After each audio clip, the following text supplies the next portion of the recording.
The morning sun painted the Henderson farm in shades of gold and amber.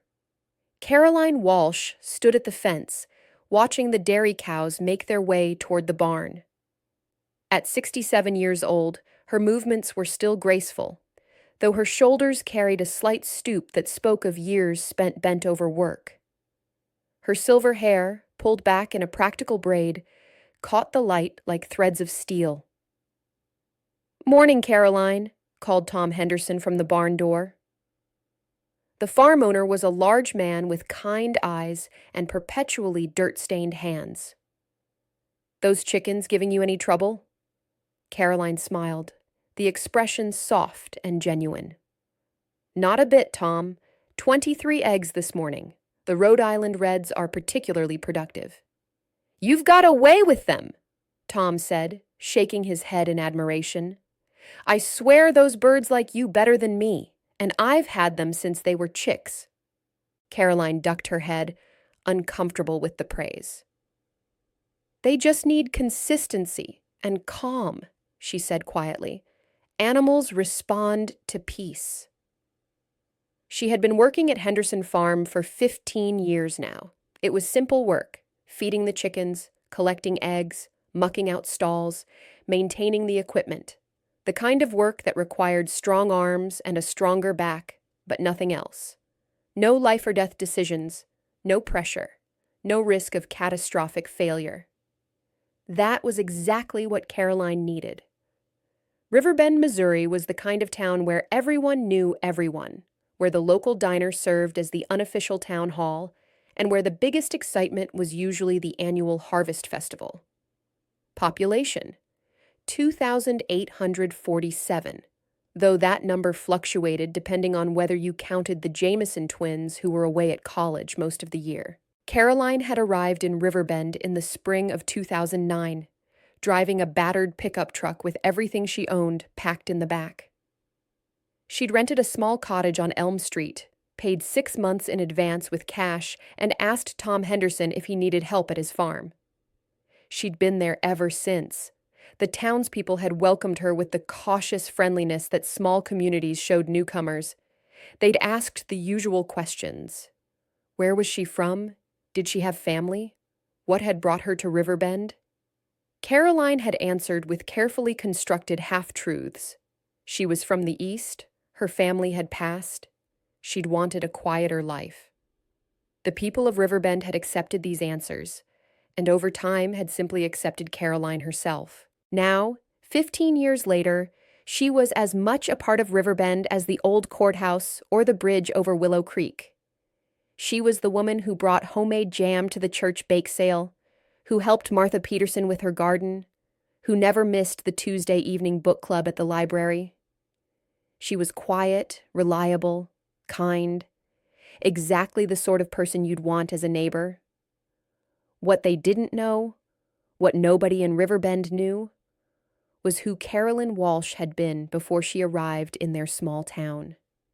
As Carolyn made her way to the chicken coop, she passed by the main house where Tom's wife, Linda, was hanging laundry on the line. The sheets snapped in the morning breeze like flags. "Caroline, I made too much coffee again. Come in for a cup before you start the eggs?" "I'd love to, Linda, but I've already done the eggs. Let me finish with the water troughs and I'll take you up on that coffee." Linda Henderson laughed. "You're always one step ahead, aren't you? Well, I'll leave a cup on the porch for you. Fresh cinnamon rolls, too." Caroline felt a warmth spread through her chest. This was what she loved about Riverbend. The simple kindness, the uncomplicated generosity. In her old life, every interaction had been fraught with professional implications. Every conversation a potential networking opportunity or competitive chess match. Here, a cinnamon roll was just a cinnamon roll, offered with no strings attached. She spent the next hour maintaining the water systems for the livestock. It was May, and the weather was warming up. The animals needed fresh, clean water, and Caroline took pride in keeping the troughs spotless. She checked each one carefully, scrubbing away algae, adjusting float valves, ensuring the water flowed clear and cool. As she worked, her mind wandered to the book club meeting from the previous evening. They'd been discussing a mystery novel set in rural England, and the conversation had turned to what made people leave their old lives behind and start fresh. Margaret Chen, the librarian, had looked at Caroline with curious eyes. "You've never told us much about your life before Riverbend, Caroline," Margaret had said, her tone gentle but probing. "What made you choose our little town?" Caroline had felt the familiar tightness in her chest, the reflexive urge to deflect. "Sometimes," she'd said carefully, "a person just needs a change, a simpler life. And Riverbend seemed like the perfect place for that."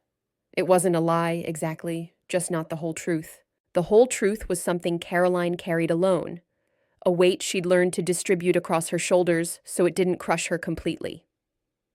There were mornings when she woke up and for just a moment, forgot. Forgot what she'd done, forgot what she'd lost, forgot who she'd been. Those moments were precious, golden seconds of peace before memory reasserted itself. By lunchtime, Caroline had finished her morning tasks. She washed her hands at the outdoor pump, the cold water bracing against her skin. Tom emerged from the barn, wiping sweat from his forehead. "You heading into town today, Caroline? Linda wants to know if you can pick up some feed supplements from Morrison's." "Of course. I was planning to stop by the library anyway. New book came in for me." "You and your books," Tom said with affection. "I swear you read more than anyone I've ever met." "It passes the time," Caroline said. Though reading was more than that. Books were windows into other lives, other worlds, where she didn't have to be Caroline Walsh with her terrible secret. She could be anyone, anywhere, free of the past. She drove her old pickup truck into town, the windows down to let in the spring air. Riverbend's main street was exactly 4 blocks long, lined with brick buildings that dated back to the 1880s. Morrison's Feed and Supply stood between the hardware store and Betty's Diner, its green awning faded by decades of sun. "Caroline!" George Morrison greeted her from behind the counter. He was 72 years old, with a voice that boomed even when he thought he was whispering. "Got that supplement order ready for the Henderson place. How's that knee of yours doing?" "Much better, thank you, George. The arnica gel you recommended really helped." "Told you it would. My grandmother swore by it. Now, you tell Tom I threw in a few extra pounds, no charge. That man's been a good customer for 40 years. As Caroline loaded the bags into her truck, she noticed activity in the town square. A small crowd had gathered around a piece of construction equipment. Curious, she wandered over. Mayor Richard Dalton stood near the excavator, beaming with civic pride. He was a portly man who'd served as mayor for 6 terms, primarily because nobody else wanted the job. "This is an exciting day for Riverbend," he announced to the assembled crowd. "Thanks to a generous grant, we're finally installing our commemorative statue. This will honor all the families who've built our community over the past 150 years. Sarah Mitchell, who owned the bakery, raised her hand.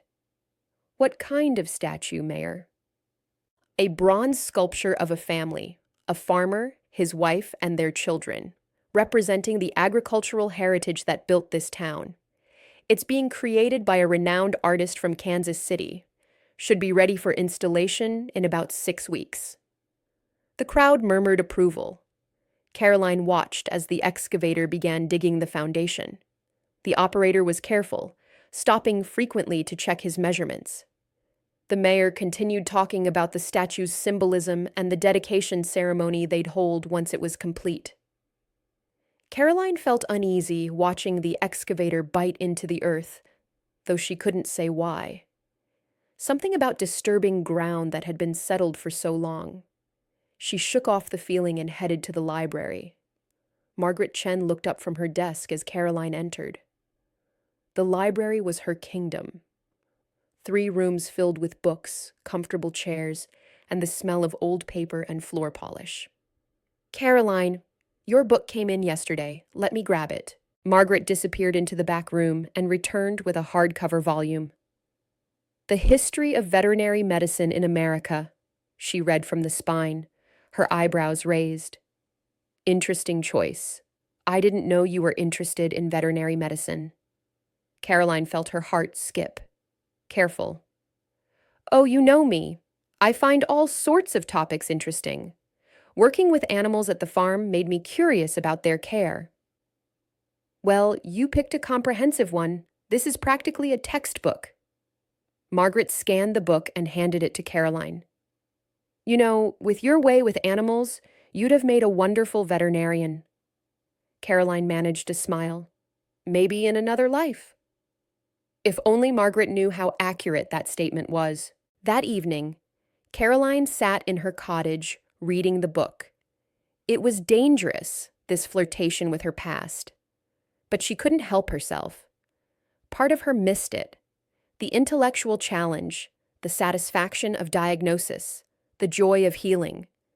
She'd been good at her job. Better than good. She'd been exceptional. Until she wasn't. Caroline closed the book and walked to her window. Riverbend was settling into its evening routine. Lights flickered on in houses. The smell of someone's barbecue drifted on the breeze. A dog barked in the distance, and Caroline automatically analyzed the sound. Playful, not distressed. Some habits were impossible to break. She'd built a good life here, a safe life.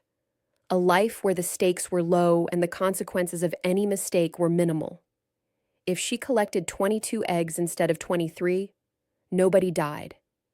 If she mismeasured the feed supplement, it could be corrected. Everything here was forgivable, unlike before. Caroline pulled the curtains shut and tried not to think about the past. But some memories refused to be contained.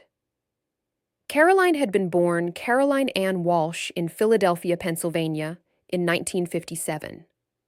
Her father had been a general practitioner, her mother a high school biology teacher.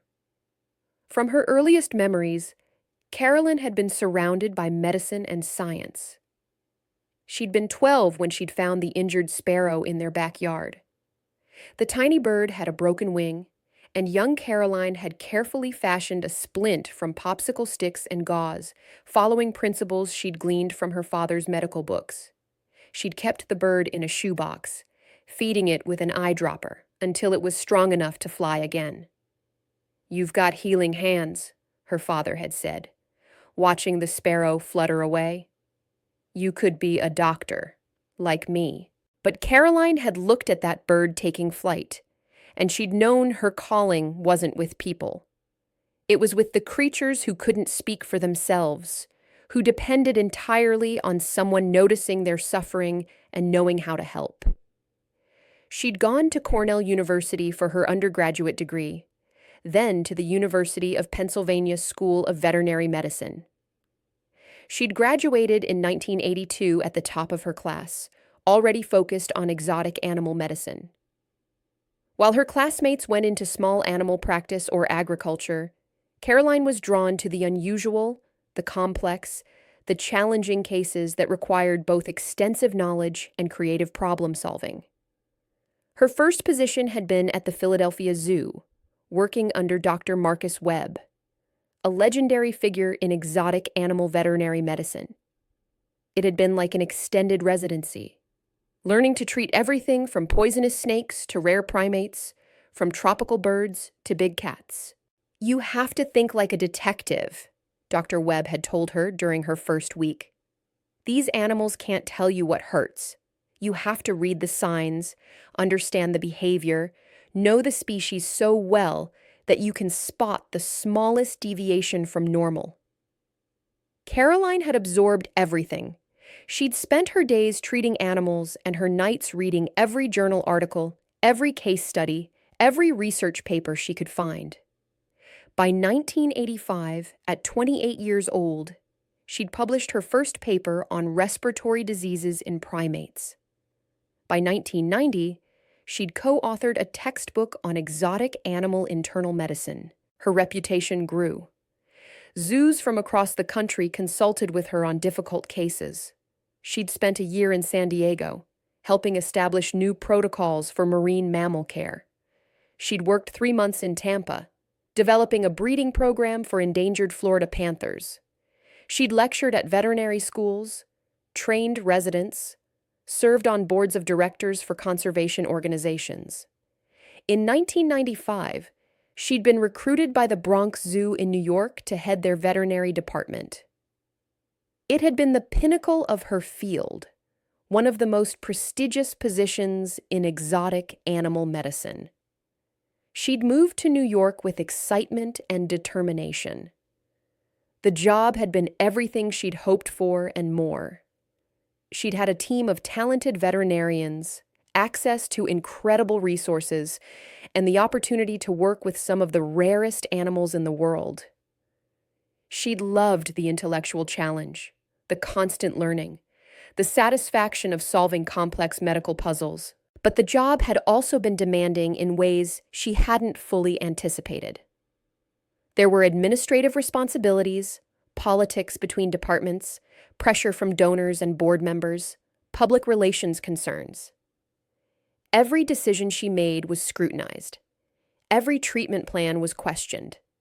The stakes were always high. These weren't just animals. They were representatives of endangered species, ambassadors for conservation, subjects of million-dollar breeding programs. Caroline had thrived under the pressure, or so she'd thought. She'd worked 70-hour weeks, taking pride in her dedication. When there was an emergency, she was the first person called, any hour of the day or night. She'd prided herself on being available, reliable, essential. She'd ignored the warning signs, the chronic exhaustion that no amount of sleep seemed to cure, the way her hands sometimes shook after particularly intense procedures, the increasing difficulty in turning off her work brain, even during the rare moments she tried to relax. "You need to slow down," her colleague Dr. James had warned her. "You can't maintain this pace forever." But Caroline had dismissed his concerns. There was too much to do, too many animals depending on her expertise. She'd sleep when she retired. That attitude had led to the worst day of her life. Now, sitting in her cottage in Riverbend 15 years later, Caroline could still remember every detail of that day with painful clarity. It had been February 2009, cold and gray. The Bronx Zoo had received a snow leopard named Sasha as part of an international breeding program.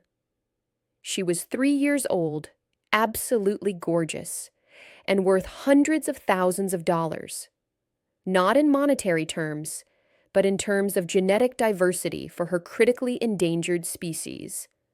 Sasha had arrived on a Tuesday. By Thursday, she wasn't eating. By Friday, she was lethargic. Caroline had examined her, noting slightly elevated temperature and mild dehydration. The symptoms had seemed consistent with stress from the transport and adjustment to a new environment. Nothing alarming. Nothing requiring aggressive intervention. "Let's give her a couple more days," Caroline had told her team. "Keep her quiet, offer highly palatable foods, monitor her closely. This is normal adjustment behavior." But it hadn't been normal adjustment behavior. By Sunday morning, Sasha was in acute distress. Caroline had rushed to the zoo at dawn, her stomach dropping when she saw the snow leopard. Severe lethargy, labored breathing, elevated heart rate. She'd ordered emergency blood work, started IV fluids, prepared for every possible diagnosis. The blood work had revealed the truth. Sasha had been developing a severe infection when she arrived. What Caroline had dismissed as transport stress had been the early stage of bacterial pneumonia.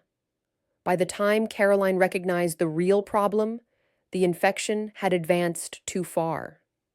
Despite aggressive antibiotic treatment, despite round-the-clock care, despite everything Caroline knew and could do, Sasha had died Tuesday morning.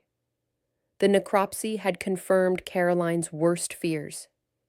If she'd caught the infection on Thursday when she'd first examined Sasha, the snow leopard would likely have survived. The delay in treatment had been fatal. "These things happen," the zoo director had said, trying to be kind. "You made a reasonable clinical judgment based on the information available." But Caroline had known better. She'd missed the diagnosis because she'd been too tired to think clearly, too overworked to trust her instincts, too proud to ask for a second opinion when something had felt slightly off. Her judgment had been impaired by exhaustion, and an irreplaceable animal had paid the price. The investigation had cleared her of any negligence. The review board had ruled it an honest mistake, the kind of diagnostic challenge that any veterinarian might face. Her colleagues had been supportive. The snow leopard's death had been reported as a tragic loss, but Caroline had retained her position and her reputation. None of that had mattered to Caroline. She knew the truth. She'd failed. Her pride and her stubbornness and her refusal to acknowledge her own limitations had killed an animal who'd depended on her for care. She'd submitted her resignation 3 weeks later. No explanation, no discussion, just a simple letter stating she was leaving the field of veterinary medicine. Her colleagues had been shocked. The zoo director had tried to talk her out of it. Other institutions had offered her positions, assuming she just needed a change of scenery. Caroline had refused everything. She'd sold her condo in New York, packed up her life, and driven west without a clear destination. She'd had only one goal: find a place where she couldn't hurt anyone, where the consequences of her mistakes would be minimal, where she could live quietly with her guilt.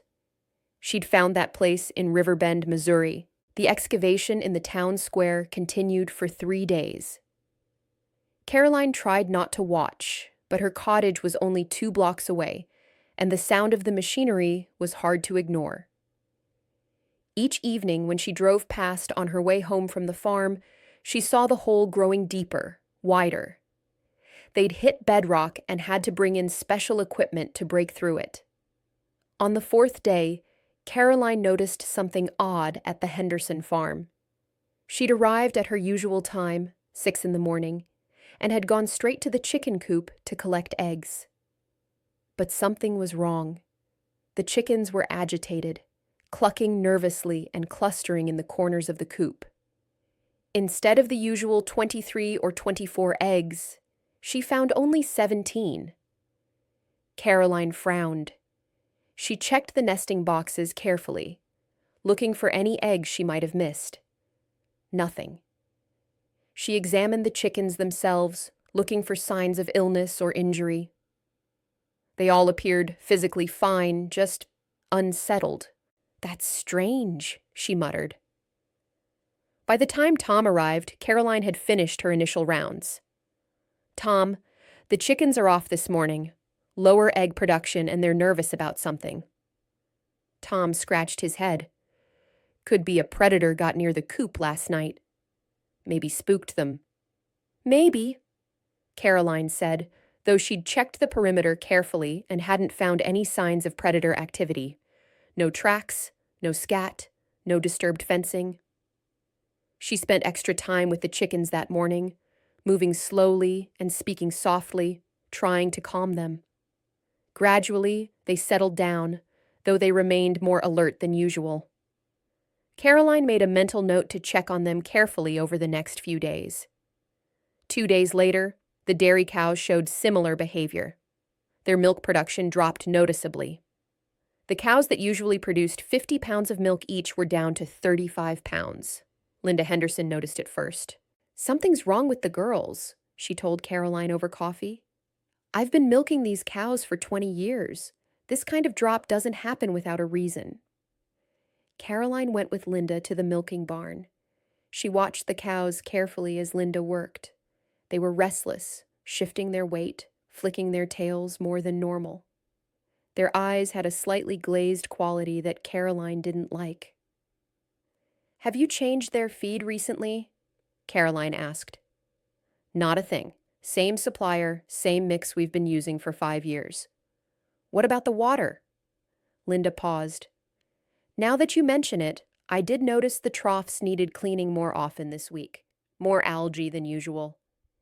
Carolyn felt a small alarm bell ring in the back of her mind.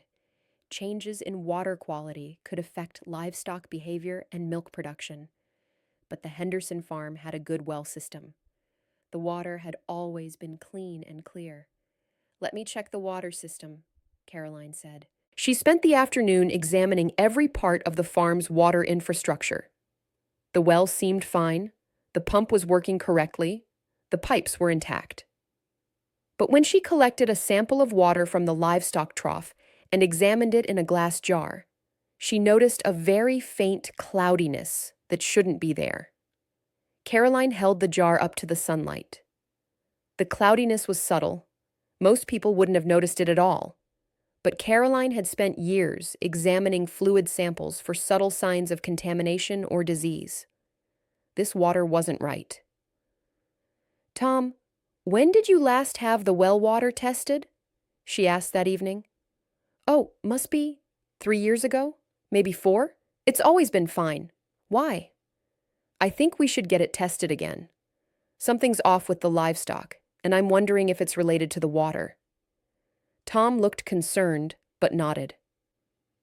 "I'll call the county extension office tomorrow. They can send someone out to take samples." That night, Caroline couldn't sleep. She kept thinking about the chickens, the cows, the slightly cloudy water. Separately, these were minor concerns. Together, they suggested a pattern. But a pattern of what? She got up and made tea, sitting at her small kitchen table with the veterinary medicine book she'd been reading.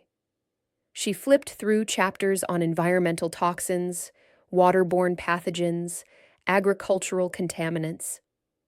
Nothing quite fit what she was seeing. Around 3 a.m, Caroline finally fell into a restless sleep, troubled by dreams of sick animals and clear water that turned murky when she tried to drink it. The next morning brought more concerning signs. When Caroline arrived at the farm, she found Tom standing by the horse paddock with a worried expression. "Take a look at Thunder," he said, pointing to his favorite gelding. Thunder was a beautiful buckskin quarter horse, normally energetic and friendly. This morning, he stood in the center of the paddock with his head hanging low. When Caroline approached, he barely acknowledged her presence. Caroline entered the paddock slowly. "Hey, Thunder. What's going on with you, buddy?" She ran her hands over the horse's body, checking for any obvious injuries or swelling. His coat felt slightly rough, and when she checked his gums, they were paler than they should be. His eyes seemed dull, lacking their usual brightness. "When did you last see him energetic?" Caroline asked Tom. "Yesterday evening he seemed fine. This morning he won't even come to the fence for his carrot." For Thunder to refuse a carrot was definitely unusual. Caroline checked his vital signs. Heart rate slightly elevated, temperature slightly high, breathing a bit shallow. Nothing immediately critical, but the combination was worrying. "I think we should call the veterinarian," Caroline said carefully. Tom nodded. "Dr. Patterson's on call this week. I'll give him a ring." Dr. Michael Patterson arrived 2 hours later. He was in his early 50s, a competent rural veterinarian who handled everything from cattle to cats. Caroline watched from a distance as he examined Thunder, not wanting to interfere. "Could be a mild colic," Dr. Patterson said after his examination. "Or possibly the start of a respiratory infection. His lungs sound slightly congested. I'll give him an anti-inflammatory and an antibiotic as a precaution. Keep him quiet today and call me if he gets worse." After administering the treatment, Dr. Patterson walked back to his truck with Tom. Caroline lingered by the paddock, watching Thunder. The horse's symptoms didn't quite match colic or a respiratory infection in her mind, but she couldn't pinpoint why she felt that way. It was the pattern recognition skills she'd developed over decades of diagnostic work. The ability to sense when something was off even before she could articulate exactly what. But she was just a farm worker now. Dr. Patterson was the professional. She had no business second-guessing his diagnosis. Still, as she went about her chores that day, Caroline couldn't shake her unease. By the end of the week, the situation had deteriorated further. 3 more horses showed similar symptoms to Thunder. The chicken's egg production had dropped to 10 eggs per day. 2 of the cows had stopped producing milk entirely. And Tom himself had developed a persistent headache that wouldn't respond to normal pain relievers. "Linda's not feeling great either," Tom told Caroline on Friday afternoon. "Upset stomach, fatigue. We probably picked up some bug." Caroline felt her concern deepen. Now it wasn't just the animals. The humans were getting sick too. That evening, she stopped by Betty's diner in town. Betty herself was working the counter, which was unusual. She normally left the evening shift to her daughter. "Jenny's got the flu or something," Betty explained when Caroline asked. "Been sick for 3 days now. Headache, nausea, weak as a kitten. I told her to stay home and rest." "That's going around," Sarah from the bakery chimed in from her booth. "My assistant called in sick too. Same symptoms: headache, stomach issues, fatigue." Caroline's unease crystallized into something closer to alarm. This was more than coincidence. The animals at Henderson Farm were sick. Multiple people in town were sick, all within the same week. After dinner, Carolyn drove past the town square. The excavation work had been completed, and the foundation for the statue was being poured. She pulled over and got out of her truck, walking to the edge of the construction site. The hole was about 10 feet deep and 15 feet across. The earth that had been excavated was piled nearby, dark soil mixed with clay and rock. Caroline noticed something odd about the soil. In the fading light, she could see streaks of discoloration, almost like oil stains. "Evening, Caroline." Mayor Dalton approached from the courthouse. "Exciting to see progress on our statue, isn't it?" "Mayor, what was on this site before? I mean, historically?" The mayor thought for a moment. "Let's see.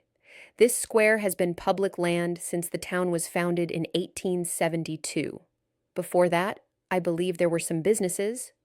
"Why do you ask?" "Just curious. Do you know what kind of businesses?" "I'd have to check the historical records. I know there was a blacksmith shop, a general store, possibly a small factory of some kind. Riverbend was more industrial back in the late 1800s than most people realize. We had a little manufacturing boom before the Depression." Caroline nodded slowly. "A factory. That could be significant." "Mayor, have you noticed more people reporting sick lately?" "Now that you mention it, yes. Dr. Martin's office has been unusually busy. Spring flu, probably. Nothing to worry about." But Caroline was worried. She was very worried. Caroline didn't sleep that night. She lay in bed, her mind racing through possibilities. Environmental contamination, water source pollution, chemical exposure. The symptoms in the animals and humans matched certain types of toxin exposure, but she needed more information. The problem was, she was supposed to be just a farm worker. How could she investigate without revealing who she really was? And even if she figured out what was happening, would anyone listen to her? At dawn, Caroline made a decision. She couldn't sit idle while people and animals got sicker. She'd be careful, discreet, but she had to do something. Her first stop was the library, which opened at 8 o'clock on Saturday mornings. Margaret Chen looked surprised to see her so early. "Caroline!" "You're my first customer. What can I help you find?" "Margaret, do you have any historical records about Riverbend? Specifically about businesses that operated in the 1800s? "Oh, yes. We have a whole section on local history. What are you researching?" "Just trying to learn more about the town," Caroline said, keeping her tone casual. "The statue project got me curious about the town's past." Margaret led her to a back room where old newspapers, maps, and documents were stored in acid-free boxes. "This is all organized by decade. The 1870s through 1890s are in these boxes here. Let me know if you need help finding anything specific. Caroline spent 3 hours going through the historical materials. She found advertisements for the businesses that had occupied the town square area. Most were unremarkable: shops, services, small trades. But in an 1887 newspaper, she found what she was looking for: an advertisement for the Riverbend Chemical Company, which manufactured industrial dyes and solvents. Small facility, the ad read, providing quality chemicals for textile and leather industries throughout Missouri. Caroline's pulse quickened. A chemical factory, operating in the late 1800s before environmental regulations existed. They would have disposed of their waste somehow. And if they'd done it on site, those chemicals could still be in the ground. She photographed the advertisement with her phone and kept searching. She found 2 more references to the chemical company, one from 1889 mentioning an expansion, and one from 1892 noting that the facility had closed due to an economic downturn. Closed. Not cleaned up, not remediated, just closed. In 1892, they would have simply locked the doors and walked away. Any chemicals, any waste, any contaminated soil would have been left in place, eventually covered over as the town square was developed. And now, 132 years later, someone had dug right into it. Caroline left the library with her head spinning. She had a theory, but she needed proof. And she needed expertise she didn't have. Environmental chemistry wasn't her field. Her next stop was Morrison's Feed and Supply. George was sorting through bags of grain when she arrived. George, did the county extension office come out to test the Henderson farm water yet? They did, actually. Day before yesterday. Haven't heard back on the results yet, though. When they do come in, could you let me know? I'm concerned about the livestock. Of course, Caroline. You know, it's not just Henderson's having animal problems. 3 other farms in the area have reported similar issues this week. Lower production, animals acting off. County folks are puzzled. 3 other farms. Caroline felt her theory solidifying. Are those farms all south of town? George thought about it. Come to think of it, yes.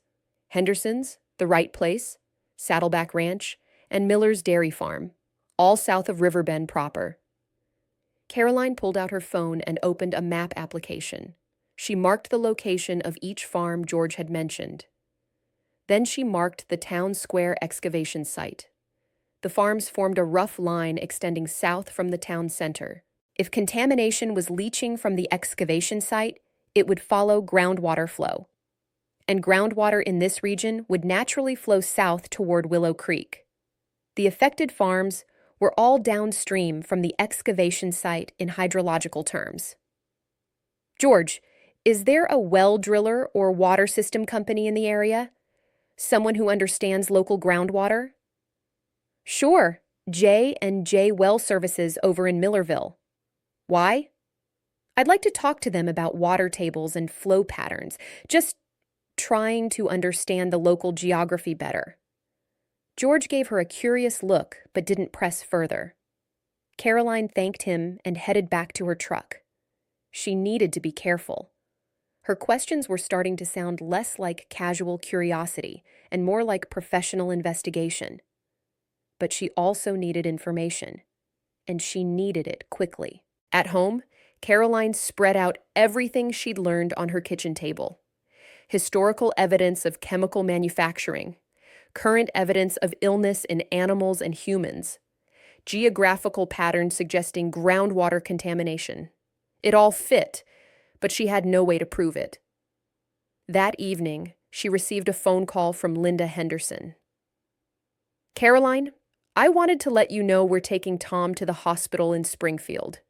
His headache has gotten much worse, and he's been vomiting. Dr. Martin wants him checked out more thoroughly. Caroline felt ice in her stomach. I'm so sorry, Linda. Please keep me updated. I will. Could you handle the farm for a few days? Just the essential chores? Of course. Don't worry about anything here. Take care of Tom. After hanging up, Caroline sat in her kitchen for a long moment. Tom's symptoms were progressing. This wasn't just an annoyance anymore. This was becoming dangerous. She thought about the risks of speaking up. If she revealed her background, people would ask questions she didn't want to answer. They'd wonder why she'd been working as a farmhand for 15 years when she had expertise in veterinary medicine. They might trust her less, not more. But if she stayed silent and people got seriously ill, Caroline made her decision. She would investigate as much as she could on her own first. If she found definitive proof of contamination, she'd have to speak up, regardless of the personal cost. The next morning, Sunday, Caroline went to the Henderson farm early. She brought glass jars, rubber gloves, and a makeshift sampling kit. She collected water from multiple points: the well directly, the troughs, the creek that ran along the south property line. She collected soil samples from areas where the livestock grazed. She even collected manure samples from several of the sick animals. It felt strange doing this work again.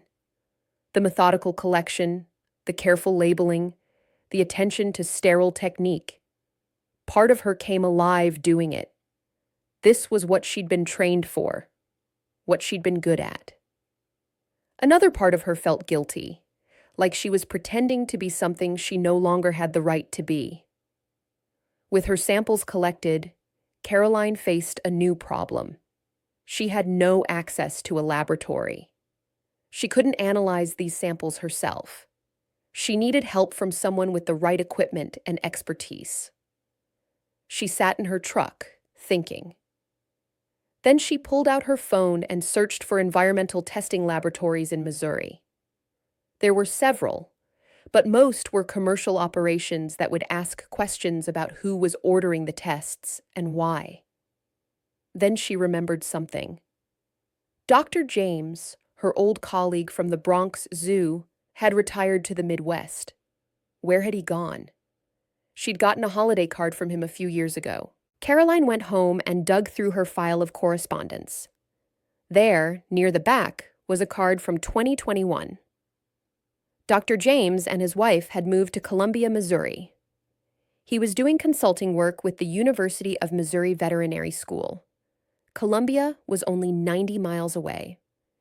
Caroline sat down and drafted an email. She kept it simple and honest. Dr. James, I hope this message finds you well. I'm reaching out because I've encountered a situation that needs veterinary and environmental expertise, and I'm not sure who else to turn to. I'm currently living in a small town in Missouri where animals and people are showing symptoms consistent with environmental toxin exposure. I have samples collected, but I need access to laboratory analysis. I know it's been many years since we worked together. I know you're likely wondering why I'm contacting you out of the blue. The truth is, I've been living quietly since I left New York, but I can't ignore what's happening here. Could we meet to discuss this? I have samples ready to be analyzed, but I need guidance on the best testing protocols. Please let me know if you're willing to help. Caroline Walsh. She read the email 3 times before sending it. Then, before she could second-guess herself, she hit send. The wait for Dr. James's response was agonizing.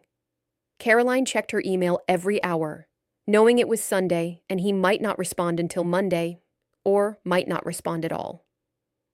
15 years was a long time, and her abrupt departure from the field had burned bridges she'd never tried to rebuild. While she waited, the situation in Riverbend continued to worsen. By Monday afternoon, Dr. Martin's clinic had seen 14 patients with similar symptoms. The school reported that 8 children had been sent home sick, and at the Henderson farm, 2 more horses were showing signs of illness. Caroline maintained her normal work routine, but her mind was constantly churning through the problem. She'd examined all the sick animals carefully. noting their symptoms in a notebook she kept hidden in her truck. Lethargy, decreased appetite, mild neurological signs like head pressing, gastrointestinal upset, changes in urine color. The pattern was classic for certain types of toxic exposure, particularly heavy metals or organic solvents. On Monday evening, Caroline checked her email and found a response from Dr. James. Caroline, I can't tell you how surprised and pleased I was to receive your email. I've wondered about you many times over the years and hoped you were well. Of course I'll help. What you're describing sounds serious and potentially urgent. Can you drive to Columbia tomorrow? I can arrange for laboratory access through the university, and we can discuss the situation in detail. I'm not going to ask why you left or what you've been doing for the past 15 years. That's your story to tell if and when you choose. What matters now is that you've identified a potential public health crisis, and we need to address it. Please call me at the number below to arrange a time. Marcus. Caroline read the email 3 times, feeling emotion well up in her chest. She hadn't realized how much she'd missed professional respect, the camaraderie of working with colleagues who understood what she could do. Dr. James, Marcus, as he'd signed his email, was offering her grace she didn't feel she deserved. She called the number immediately. Marcus answered on the second ring. Caroline, it's good to hear your voice. Thank you for responding so quickly, Marcus. I know this is unusual. Stop, he interrupted gently. No apologies necessary. Tell me about what's happening in your town. Caroline summarized the situation. The excavation in the town square, the historical chemical factory, the pattern of illness, the geographical distribution. Marcus listened without interrupting, occasionally making small sounds of concern. You're thinking groundwater contamination from the old factory site, he said when she finished. Yes, the timeline fits, the geographical pattern fits, and the symptoms are consistent with chemical toxin exposure. Bring me your samples tomorrow morning. 9 o'clock, Conaway Hall on the university campus. I'll have the environmental chemistry lab ready. We'll need to run a full tox screen, heavy metals, organic compounds, petroleum products, everything. Marcus, I should tell you, I'm not working in the field anymore. I'm a farmhand. I don't have credentials or authority. If this turns out to be real, I don't know if anyone will listen to me. There was a pause. Let's focus on getting the data first. If there's contamination, the data will speak for itself. We'll worry about the rest later. The next morning, Caroline told Linda Henderson she had an appointment in Columbia and would be back by evening. Linda, exhausted from days at the hospital with Tom, barely registered the information. Tom's condition had improved slightly, but doctors were still running tests to determine the cause of his symptoms. The drive to Columbia gave Caroline time to think. She was about to re-enter the professional world she'd left behind. Even if Marcus didn't judge her, others might. And once she revealed her expertise, there would be questions she wasn't ready to answer. But the alternative was watching people and animals suffer while she stayed silent. That wasn't acceptable. The University of Missouri campus was busy with students hurrying to classes. Caroline found Conaway Hall and made her way to the office Marcus had indicated. He was waiting in the hallway, older now, his hair completely white, but with the same kind eyes and ready smile she remembered. Caroline. He embraced her briefly. Thank you for trusting me with this. Thank you for helping. Marcus led her to a laboratory where a young woman was preparing equipment. This is Dr. Sarah Chen, one of our environmental toxicologists. Sarah, this is Dr. Caroline Walsh, an old colleague. Sarah shook Caroline's hand. Dr. James has told me about your concerns. Let's see what you've brought. Caroline carefully unpacked her samples, explaining when and where each had been collected. Sarah nodded approvingly. Good technique, properly labeled and preserved. We can work with these. I need you to understand, Caroline said carefully. I collected these samples myself, without official authorization. If they show contamination, it might create legal complications. Chain of custody issues, Sarah acknowledged. But these preliminary results will tell us if there's really a problem. If there is, we'll need to get official samples collected by proper authorities, one step at a time. They spent the next hour setting up the analyses. Sarah would run gas chromatography mass spectrometry for organic compounds, atomic absorption spectroscopy for heavy metals, and standard tests for common agricultural contaminants. Results will take 2 to 3 days, Sarah explained. I'll put a rush on everything I can, but some tests simply take time. Caroline thanked her and turned to leave, but Marcus stopped her. We need to talk, Caroline. Come to my office. His office was cluttered with books, journals, and photos of exotic animals. Caroline sat in a worn leather chair while Marcus made tea. I'm not going to pry into why you left, he began, but I want you to know something. After you resigned from the Bronx Zoo, I read all the reports about Sasha the snow leopard. I knew what happened, and I know you blamed yourself. Caroline felt her throat tighten. Marcus, let me finish. What happened was a tragedy, but it wasn't negligence. It was a diagnostic challenge that any of us might have faced. The fact that you were exhausted and overworked doesn't make you a bad veterinarian. It makes you human. A snow leopard died because I missed the diagnosis. A snow leopard died because she developed a rapidly progressing infection. You made a reasonable assessment based on the information available. You're not infallible, Caroline. None of us are. I should have been better. I should have what? Been superhuman? Worked even more hours? Never slept? Caroline, I watched you burn yourself out for years. You were brilliant, dedicated, and self-destructive. Sasha's death wasn't your punishment for being imperfect. It was a tragic outcome of an impossible situation. Caroline felt tears threatening. She'd spent 15 years carrying this guilt alone. I walked away from everything, Marcus. My career, my reputation, my life. I've been hiding in a small town, doing simple farm work, because I couldn't trust myself to make important decisions anymore. And now you've identified a potential environmental disaster that's making people sick. You've collected evidence, done the analysis, reached out for help. You're acting like the professional you've always been. The question is, what are you going to do when those test results come back? I don't know, Caroline admitted. Well, I think you do know. You're going to do what you've always done. You're going to help, whether that's comfortable for you or not. They sat in silence for a moment. Then Caroline said, What if I'm wrong? What if I've built this whole theory on nothing? Then the tests will show that, and we'll look for other explanations. But Caroline, your clinical instincts were never wrong. If you think something's contaminating the water, I'm inclined to believe you. Caroline drove back to Riverbend feeling emotionally exhausted, but also strangely lighter. She'd spoken about Sasha's death for the first time since it happened. Marcus's words hadn't absolved her guilt.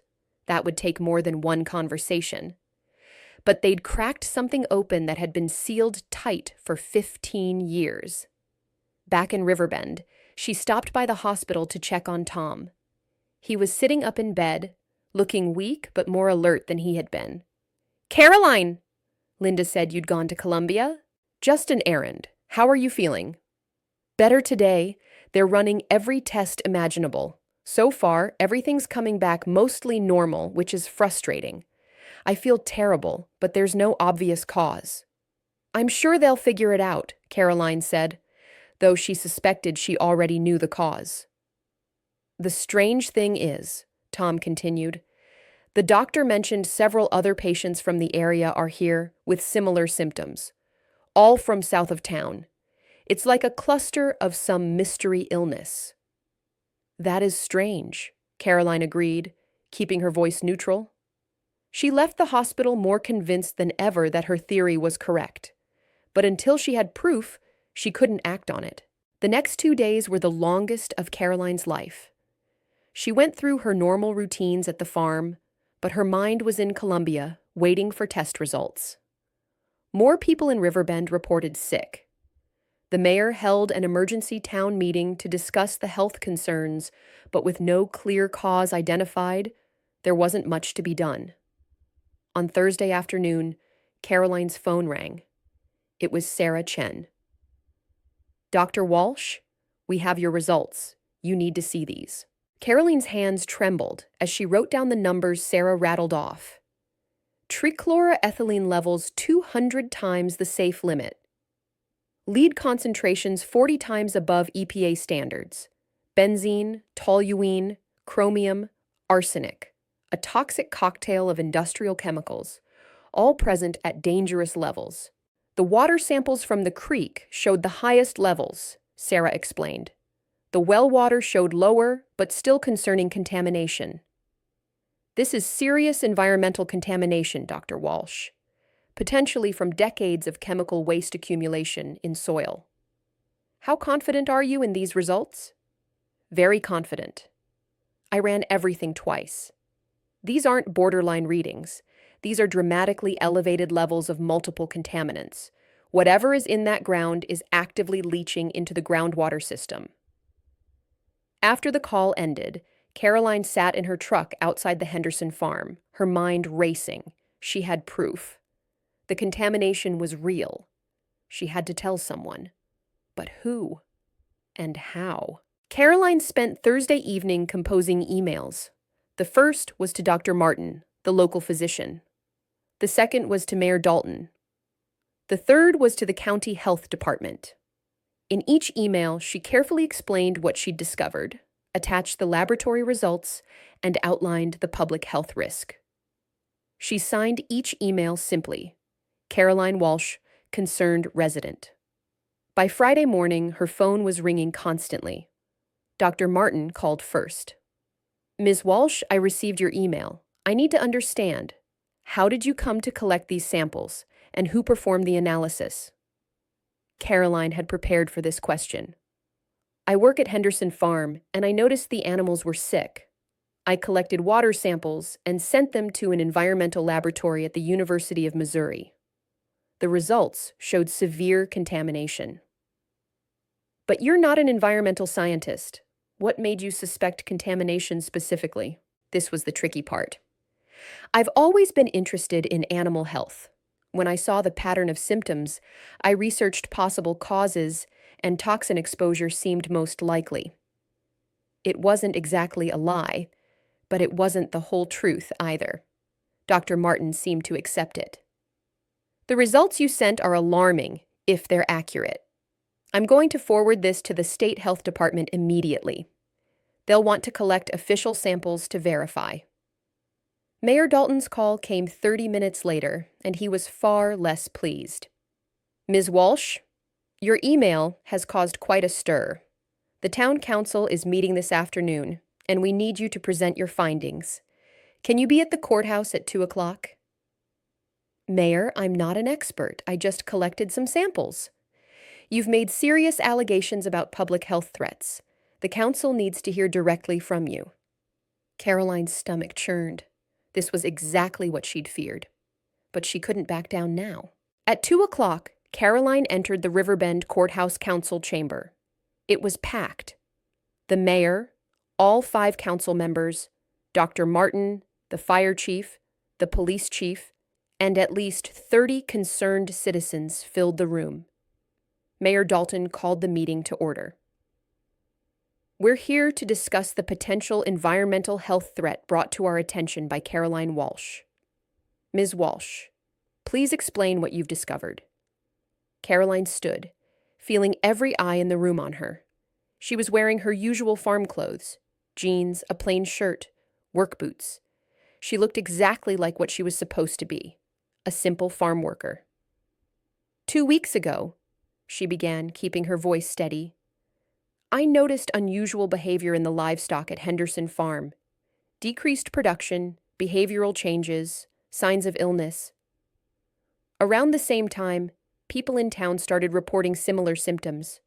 Headaches, nausea, fatigue. She pulled out the map she'd made. I noticed that the sick animals were at farms south of town. The sick people were also primarily from the southern part of Riverbend. That suggested a geographical pattern. I researched the history of the town square, where excavation was happening, and found that a chemical factory operated there in the late 1800s. I theorized that the excavation might have disturbed old chemical waste, contaminating groundwater that flows south. So you decided to play scientist? One council member asked skeptically. Caroline forced herself to stay calm. I collected water samples from multiple locations and sent them to a certified environmental laboratory at the University of Missouri. The results showed severe contamination with industrial chemicals, trichloroethylene, lead, benzene, and others. She distributed copies of the lab results. The room fell silent as people read the numbers. These levels are dangerous, Dr. Martin said quietly. If accurate, this represents a significant health threat. How do we know these results are legitimate? Another council member asked. No offense, Ms. Walsh, but you're a farm worker. Why should we trust your interpretation of scientific data? This was the moment Caroline had been dreading. She could deflect, stick to her cover story, and hope the official investigation would vindicate her findings. Or she could tell the truth.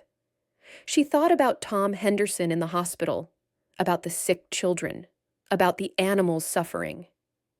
You should trust these results because I know how to read them, Caroline said quietly.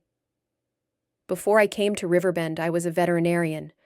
I spent 25 years in exotic animal medicine, working at zoos and research facilities. I left that career 15 years ago for personal reasons, but I never lost the knowledge or the skills. The room erupted in surprised conversation. Caroline saw shock on every face. Mayor Dalton banged his gavel. Order! Ms. Walsh! Dr. Walsh! Why didn't you mention this before? Because I came to Riverbend to leave that life behind. I wanted a quiet, simple existence.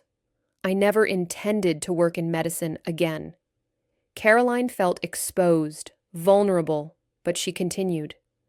But I can't stand by and watch people get sick. The contamination is real. The danger is immediate. We need to act now. What do you recommend? Dr. Martin asked. Caroline had prepared for this too. First, stop using water from wells south of the town square. Bring in bottled water immediately. Second, contact the State Environmental Protection Agency and get them out here to assess the full extent of contamination. Third, halt any further excavation work until the site can be properly evaluated. Fourth, medical monitoring for everyone who's been exposed. This will cost the town a fortune, a council member protested, and it will kill our statue project. The alternative is people dying, Caroline said bluntly. These chemicals cause cancer, neurological damage, organ failure. Every day of exposure increases the risk. The council members looked at each other. Mayor Dalton sighed heavily. Dr. Martin, what's your medical opinion? If Dr. Walsh's results are accurate, and I have no reason to doubt them, this is a public health emergency. We need to act immediately. The mayor nodded slowly. All right, I'll contact the state EPA tonight. Dr. Walsh, will you work with them when they arrive? Caroline felt the weight of responsibility settle on her shoulders. Yes, I'll help however I can. The meeting lasted another hour, with logistics discussed and action plans made. When it finally ended, Caroline felt exhausted. She'd exposed herself, revealed the secret she'd kept for 15 years. There was no going back now. As people filed out, Several approached her. Some thanked her. Others looked at her with suspicion, wondering why she'd hidden her expertise. Tom's wife, Linda, hugged her tightly. "You could have kept quiet," Linda said. "You risked your privacy to help us. Thank you." Caroline drove home in a daze. She'd done the right thing, she knew that. But doing the right thing didn't make it easier to bear. That evening, Margaret from the library called. "Caroline, or should I say, Dr. Walsh, the whole town is buzzing. I can't believe you were a veterinarian this entire time." "I'm sorry I never told you, Margaret. It's complicated." "You don't owe me an explanation, but I want you to know, what you did today took courage. You could have stayed silent and protected your privacy. Instead, you spoke up to protect all of us." After hanging up, Caroline stood at her window, looking out at Riverbend. The town she'd hidden in for 15 years. The place where she'd thought she could escape her past. But the past, she was learning, wasn't something you escaped. It was something you carried with you, until the day you decided to set it down and face it. The Missouri Department of Natural Resources arrived in Riverbend on Saturday morning with a convoy of vehicles and enough equipment to stock a small laboratory. Caroline met them at the town square, where the now infamous excavation pit remained exposed, surrounded by caution tape. The lead investigator was a woman named Dr. Patricia Reeves, a no-nonsense environmental engineer in her 40s. She shook Caroline's hand firmly. "Dr. Walsh, I've read your preliminary results. If they're accurate, we're looking at one of the most significant industrial legacy contamination sites in the state." "I hope I'm wrong," Caroline said honestly, "but I don't think I am." Over the next several days, Dr. Reeves's team conducted extensive testing. They collected samples from dozens of locations, mapped the groundwater flow, used ground-penetrating radar to identify buried waste, and tested soil contamination at various depths. Caroline assisted where she could, offering her observations about animal symptoms and behavior patterns. She also worked with Dr. Martin to coordinate health screenings for Riverbend residents, particularly those in the affected zone. The news media arrived on the third day. A local television station ran a story about the small-town farm worker who uncovered environmental disaster. Caroline reluctantly agreed to one brief interview, keeping her answers focused on the contamination rather than her personal story. "I just noticed something was wrong and investigated," she told the reporter. "Anyone would have done the same." But as the reporter noted, not just anyone would have known what to look for or how to test for it. By the end of the week, Dr. Reeves called a public meeting to present preliminary findings. The courthouse chamber was packed again, this time with state officials, media, and worried residents. "I'm not going to sugarcoat this," Dr. Reeves began. "The site contains approximately 40 tons of buried industrial waste from the late 1800s chemical factory. The waste includes heavy metals, organic solvents, and other toxic compounds. When the excavation disturbed the contaminated soil, it allowed these chemicals to leach into the groundwater system at accelerated rates." She displayed maps showing the contamination plume. "The affected area extends south from the town square for approximately 3 miles, following groundwater flow. This matches the geographical pattern Dr. Walsh identified." "What does this mean for our health?" someone called out. "Anyone who consumed contaminated water is at increased risk for various health problems. The specific risks depend on exposure level and duration. We're recommending comprehensive health monitoring for all residents in the affected zone. The good news is you caught this relatively early. If contamination had continued undetected for months or years, we'd be looking at much more serious long-term health consequences." Mayor Dalton raised his hand. "What about cleanup? How do we fix this?" Dr. Reeves' expression was grim. Complete remediation of a site this size typically costs between $5 and $15 million and takes 3 to 5 years. We'll need to excavate and properly dispose of the contaminated soil, treat the affected groundwater, and monitor the site for decades. The room erupted in concerned conversation. $15 million was more than Riverbend's entire annual budget. Federal and state environmental funds can cover most of the cost, Dr. Reeves continued, but the town will need to contribute and cooperate fully with the cleanup process. After the meeting, Caroline found herself surrounded by reporters. She tried to deflect, but they were persistent. Dr. Walsh, why did you give up a prestigious career in veterinary medicine? Is it true you worked at the Bronx Zoo? What made you choose Riverbend? Caroline felt panic rising. This was exactly what she'd feared, her past being dragged into the light, questions she didn't want to answer. I have no comment about my personal history, she said firmly. The story here is about environmental contamination, not about me. But she knew it was too late. Reporters would dig into her background. They'd find records of her work, her publications, her resignation. And eventually, they'd find out about Sasha. That evening, Caroline received a call from an unfamiliar number. She almost didn't answer, but something made her pick up.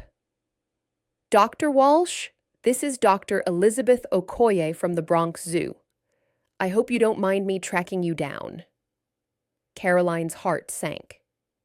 Dr. Okoye, I remember your name from the literature. I'm the current head of veterinary services at the zoo. I'm calling because your name has been in the news, and I thought you should know. The story about Sasha has been circulating online. Some reporters have connected you to her death. Caroline felt sick. I see. I wanted to reach out before you saw any articles. Dr. Walsh, I've reviewed all the records from Sasha's case. I want you to know that from a professional standpoint, you made reasonable diagnostic decisions based on available information. The delay in identifying the pneumonia was unfortunate, but it wasn't malpractice. She died because I was too tired to think clearly. She died because bacterial pneumonia in snow leopards can progress rapidly even under ideal circumstances. I've lost animals too, Dr. Walsh. We all have. It's the heartbreaking reality of our field. Why are you calling me? Caroline asked. Because I don't want you to be ambushed by unfair media coverage, and because I want to offer you something. If you ever want to come back to exotic animal medicine, even in a consulting capacity, we'd be honored to work with you. Your expertise is too valuable to waste. After the call ended, Caroline sat in silence. She'd expected judgment, condemnation, reminders of her failure. Instead, she'd received understanding and an olive branch. Over the next week, as environmental crews worked on temporary containment measures in Riverbend, Caroline's story did indeed make the news. Most articles were factual, focusing on her career achievements and the contamination discovery. But a few sensationalized her mysterious resignation and Sasha's death. Caroline read one article that called her the veterinarian who ran away from her mistakes and wanted to crawl into a hole. But then she read another that said, Dr. Walsh's dedication to health and safety never wavered, even after leaving her original career. Her vigilance potentially saved hundreds of lives. Marcus called from Colombia. How are you holding up? I've been better. My past is public now. Everyone knows about Sasha. And? Has anyone in Riverbend treated you differently? Caroline thought about it. Tom and Linda had been nothing but grateful. Margaret had brought her flowers. Even the townspeople who'd been skeptical at first had warmed up once they understood she'd been trying to help. No, she admitted. If anything, people have been kinder. Maybe because they see what I've always seen. A dedicated professional who cares deeply about doing the right thing. Your mistake with Sasha doesn't define you, Caroline. What defines you is what you did here in Riverbend when you recognized a problem. As the cleanup efforts continued, Caroline found herself in an unexpected position. The state environmental team needed someone who understood both the agricultural impact and community dynamics. Dr. Reeves asked Caroline to serve as a liaison between the technical team and local residents. You speak both languages, Dr. Reeves explained. You understand the science, but you're also one of them. They trust you. Caroline agreed and found herself spending hours explaining complex environmental concepts to worried farmers, translating technical jargon into plain English, helping people understand what the cleanup process would mean for their daily lives. She also worked with Dr. Martin to establish a health monitoring program. Together, they created questionnaires to track symptoms, organized screening clinics, and coordinated with state health officials to ensure everyone received appropriate medical attention. Tom Henderson, now recovered from his acute illness, watched Caroline work with obvious admiration. "You know what's funny?" he said one afternoon as they reviewed water quality data. "All these years, I thought you were just good with animals. Turns out you're exceptional with animals and people and science and just about everything." "I'm just doing what needs to be done, Tom." "No, you're doing what you were always meant to do. You might have taken a 15-year detour, but you're back where you belong, using your gifts to help others." Caroline wasn't sure she agreed, but she couldn't deny that something had shifted inside her. The crushing guilt she'd carried was still there, but it felt lighter somehow. Working on the contamination crisis, using her knowledge to solve problems, collaborating with other professionals, it reminded her why she'd loved her career in the first place. Chapter 8. Transformation. 6 weeks after the contamination was discovered, Riverbend had settled into a new normal. The town square excavation had been completely sealed with impermeable barriers. Affected residents were using bottled water or water from a temporary clean well drilled north of town. Environmental crews were preparing for the full-scale cleanup that would begin in the fall.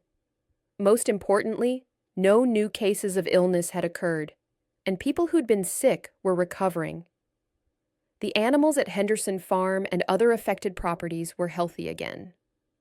The crisis, while not over, had been contained. Caroline found herself at a crossroads. Her quiet life in Riverbend had been irrevocably changed. Everyone now knew her background. Reporters still occasionally called for follow-up stories. She'd even received invitations to speak at veterinary conferences about environmental health monitoring. On a warm June evening, Caroline attended a town hall meeting called to discuss long-term plans for the cleanup. The mood was cautiously optimistic. Federal funding had been secured. A comprehensive remediation plan had been approved. Riverbend would recover, though it would take years. After the meeting, Mayor Dalton approached Caroline. "Dr. Walsh, the council would like to offer you something." "Oh?" "We're creating a new position, Town Health and Safety Coordinator.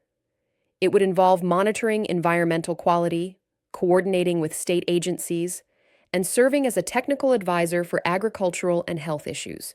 We'd like you to take the job." Caroline was surprised. "Mayor, I'm not sure I'm qualified. I'm a veterinarian, not an environmental scientist or public health official." "You're exactly what we need. Someone who understands multiple disciplines, who can think across boundaries. Someone the community trusts. The salary isn't huge, but it's a real position with the town. What do you say?" Caroline thought about it. A year ago, she would have immediately declined. Returning to any kind of professional role would have felt like a betrayal of her self-imposed exile. But now she felt different. Working on the contamination crisis had reminded her of something she'd forgotten. She was good at this. More than good. And hiding that ability to avoid pain wasn't serving anyone, including herself. "Can I think about it?" she asked. Of course. Take your time. That weekend, Caroline drove to Columbia to visit Marcus. They sat in his backyard, drinking iced tea and watching his dogs play. They've offered me a job, Caroline told him. Town Health and Safety Coordinator. Are you going to take it? I don't know. Part of me wants to, but part of me is still scared. Of what? Failing again? Yes. What if I miss something important? What if I make another mistake that hurts someone? Marcus set down his glass. Caroline, can I tell you something that might sound harsh? She nodded. You're going to make mistakes. I've made mistakes. Every professional makes mistakes.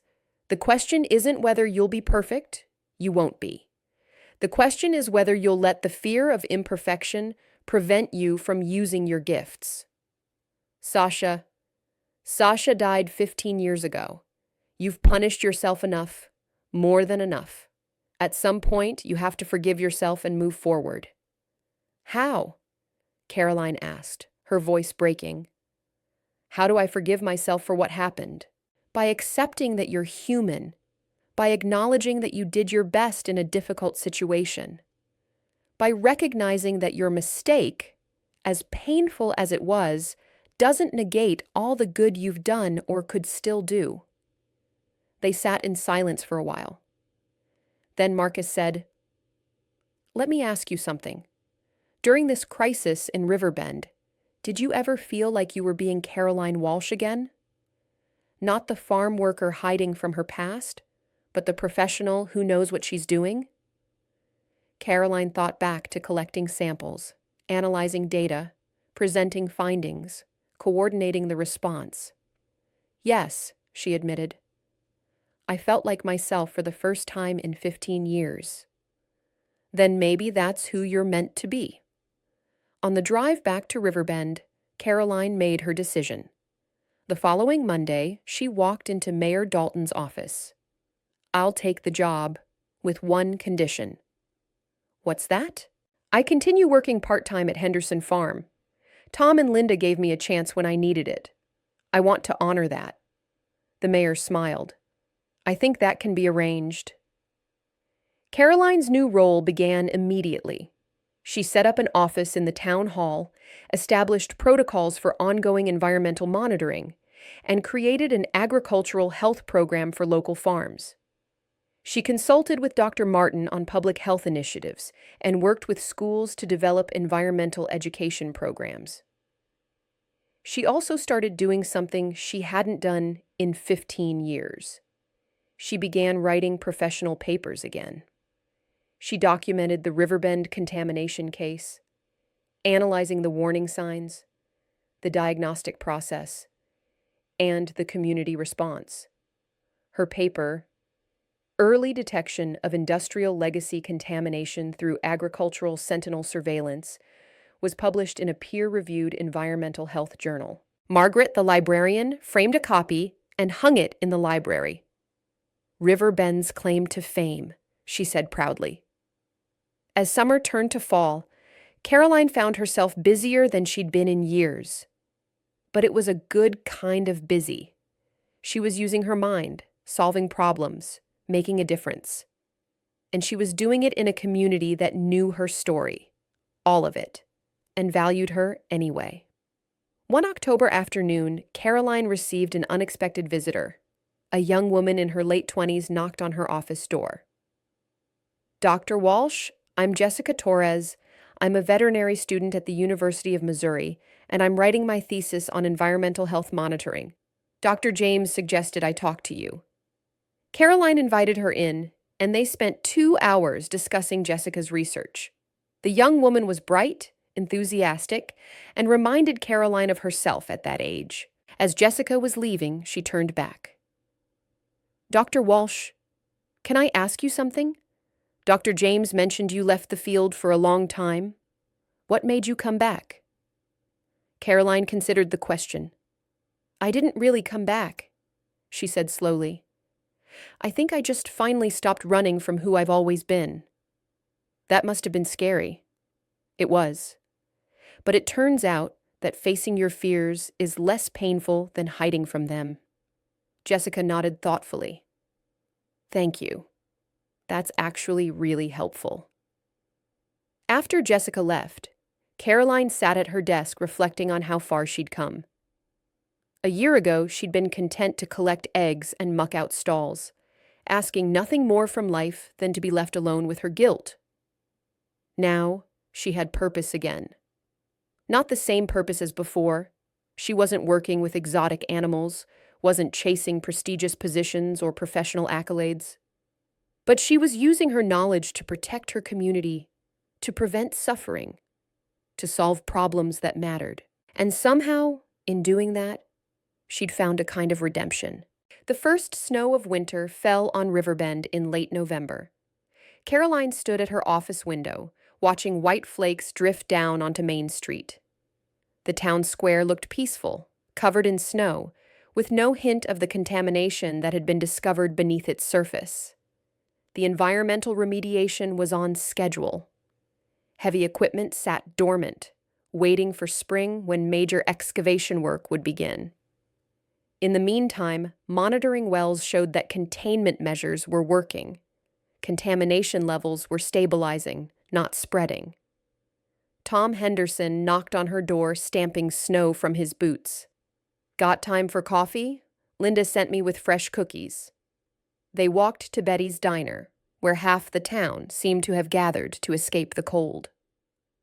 Caroline and Tom found a booth in the back. Linda wanted me to ask you something, Tom said after Betty had brought them coffee and cookies. She's thinking about starting a farmers' cooperative for environmental monitoring. Getting all the local farms to share data about water quality, animal health, soil conditions. She wants to know if you'd be willing to help organize it. Caroline smiled. That's a great idea. Early warning system for any future problems. That's what Linda said. She's been reading up on environmental health. Got a whole stack of books from Margaret at the library. I'm happy to help. We could get the county extension office involved too, maybe some university researchers. As they chatted, Caroline noticed how natural this felt. Planning community projects, using her expertise casually, being Dr. Walsh in everyday life instead of hiding that identity. She'd been nervous at first about how people would react once they knew her background, worried they'd see her differently or expect too much. But Riverbend had surprised her. Yes, some people now came to her with questions about their pets or livestock. Yes, she occasionally got asked to speak at the school or the garden club, but mostly people just treated her as they always had, as a valued community member who happened to have useful knowledge. Sarah from the bakery waved from across the diner. Caroline! Can I pick your brain about something? My cat has been acting strange lately. Caroline laughed and gestured for Sarah to join them. The cat's strange behavior turned out to be normal feline quirkiness, and Caroline reassured Sarah that everything was fine. Thank you, Sarah said. I was worried. Hey, have you decided if you're coming to the Christmas Festival committee meeting? We could use your help planning. After Sarah left, Tom chuckled. You're part of everything in this town now. Christmas Festival Committee, Farmers Cooperative, Book Club, Town Hall meetings. Whatever happened to your quiet life? I guess it got loud, Caroline said, but she was smiling. That evening, Caroline attended the book club meeting at the library.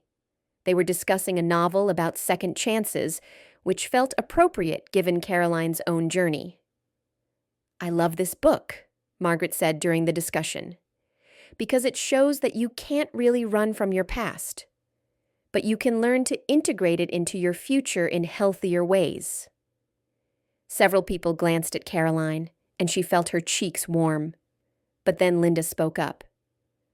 I think we've all seen that happen in real life this year. Sometimes what feels like an ending is actually preparation for a new beginning. The conversation moved on, but Caroline sat with those words. A new beginning. That's what this felt like. December brought preparations for Riverbend's annual Christmas festival. Despite the ongoing environmental remediation, the town was determined to maintain its traditions. The festival would be held in the park by Willow Creek instead of the town square, but otherwise, it would proceed as planned. Caroline found herself on multiple committees, helping with everything from food safety protocols to animal welfare guidelines for the petting zoo that would be part of the children's activities. You know, Mayor Dalton said during one planning meeting, we used to do these things without much thought. Now, we actually have someone who knows about contamination risks and zoonotic diseases and proper food handling. It makes everything more complicated, but also safer. Sorry about that, Caroline said with a smile. Don't apologize. This is progress. We're becoming a more thoughtful, safety-conscious community. That's because of you. The Christmas festival arrived on a bright, cold Saturday in mid-December.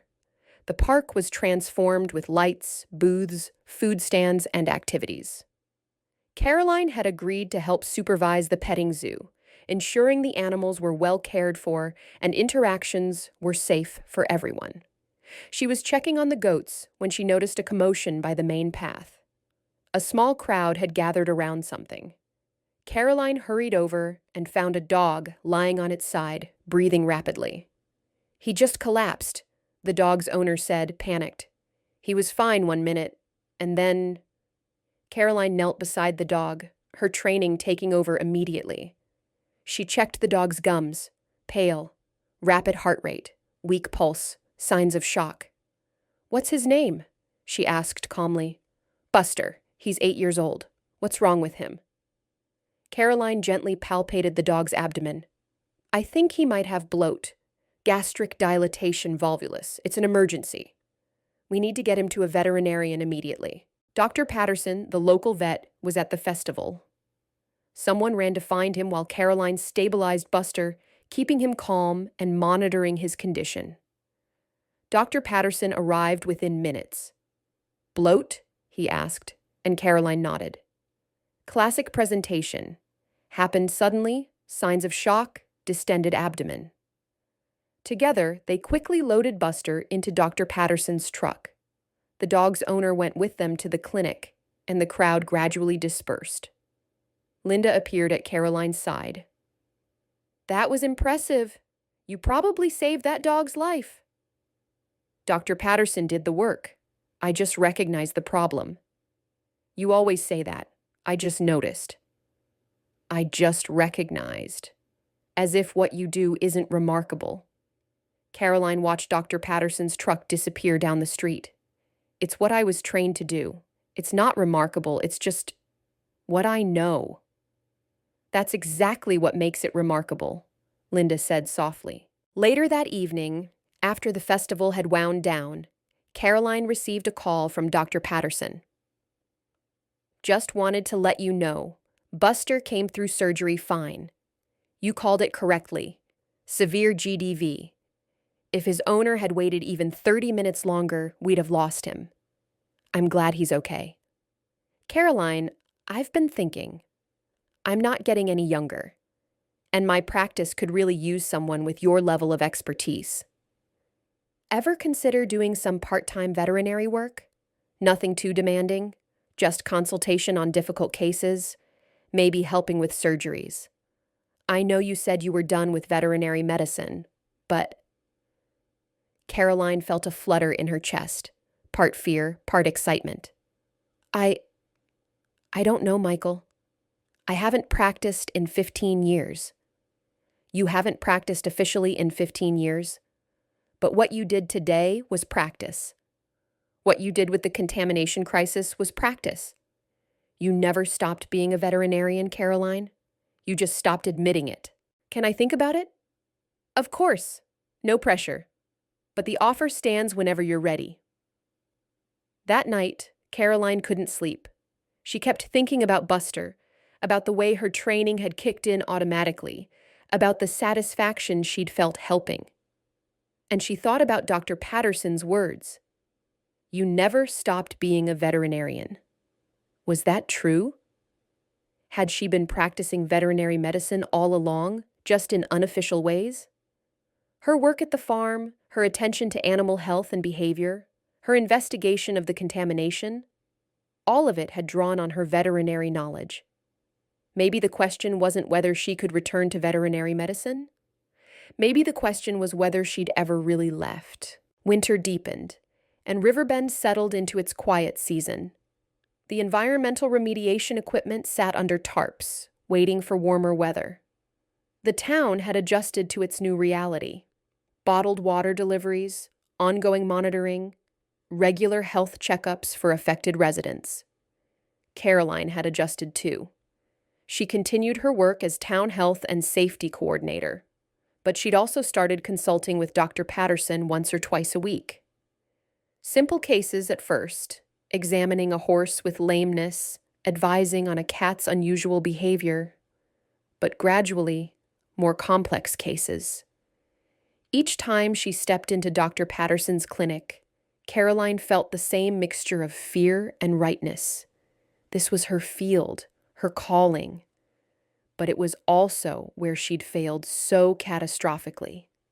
One January morning, Dr. Patterson called with urgency in his voice. "Caroline, I need you. I've got a German Shepherd with symptoms I can't figure out. Can you come?"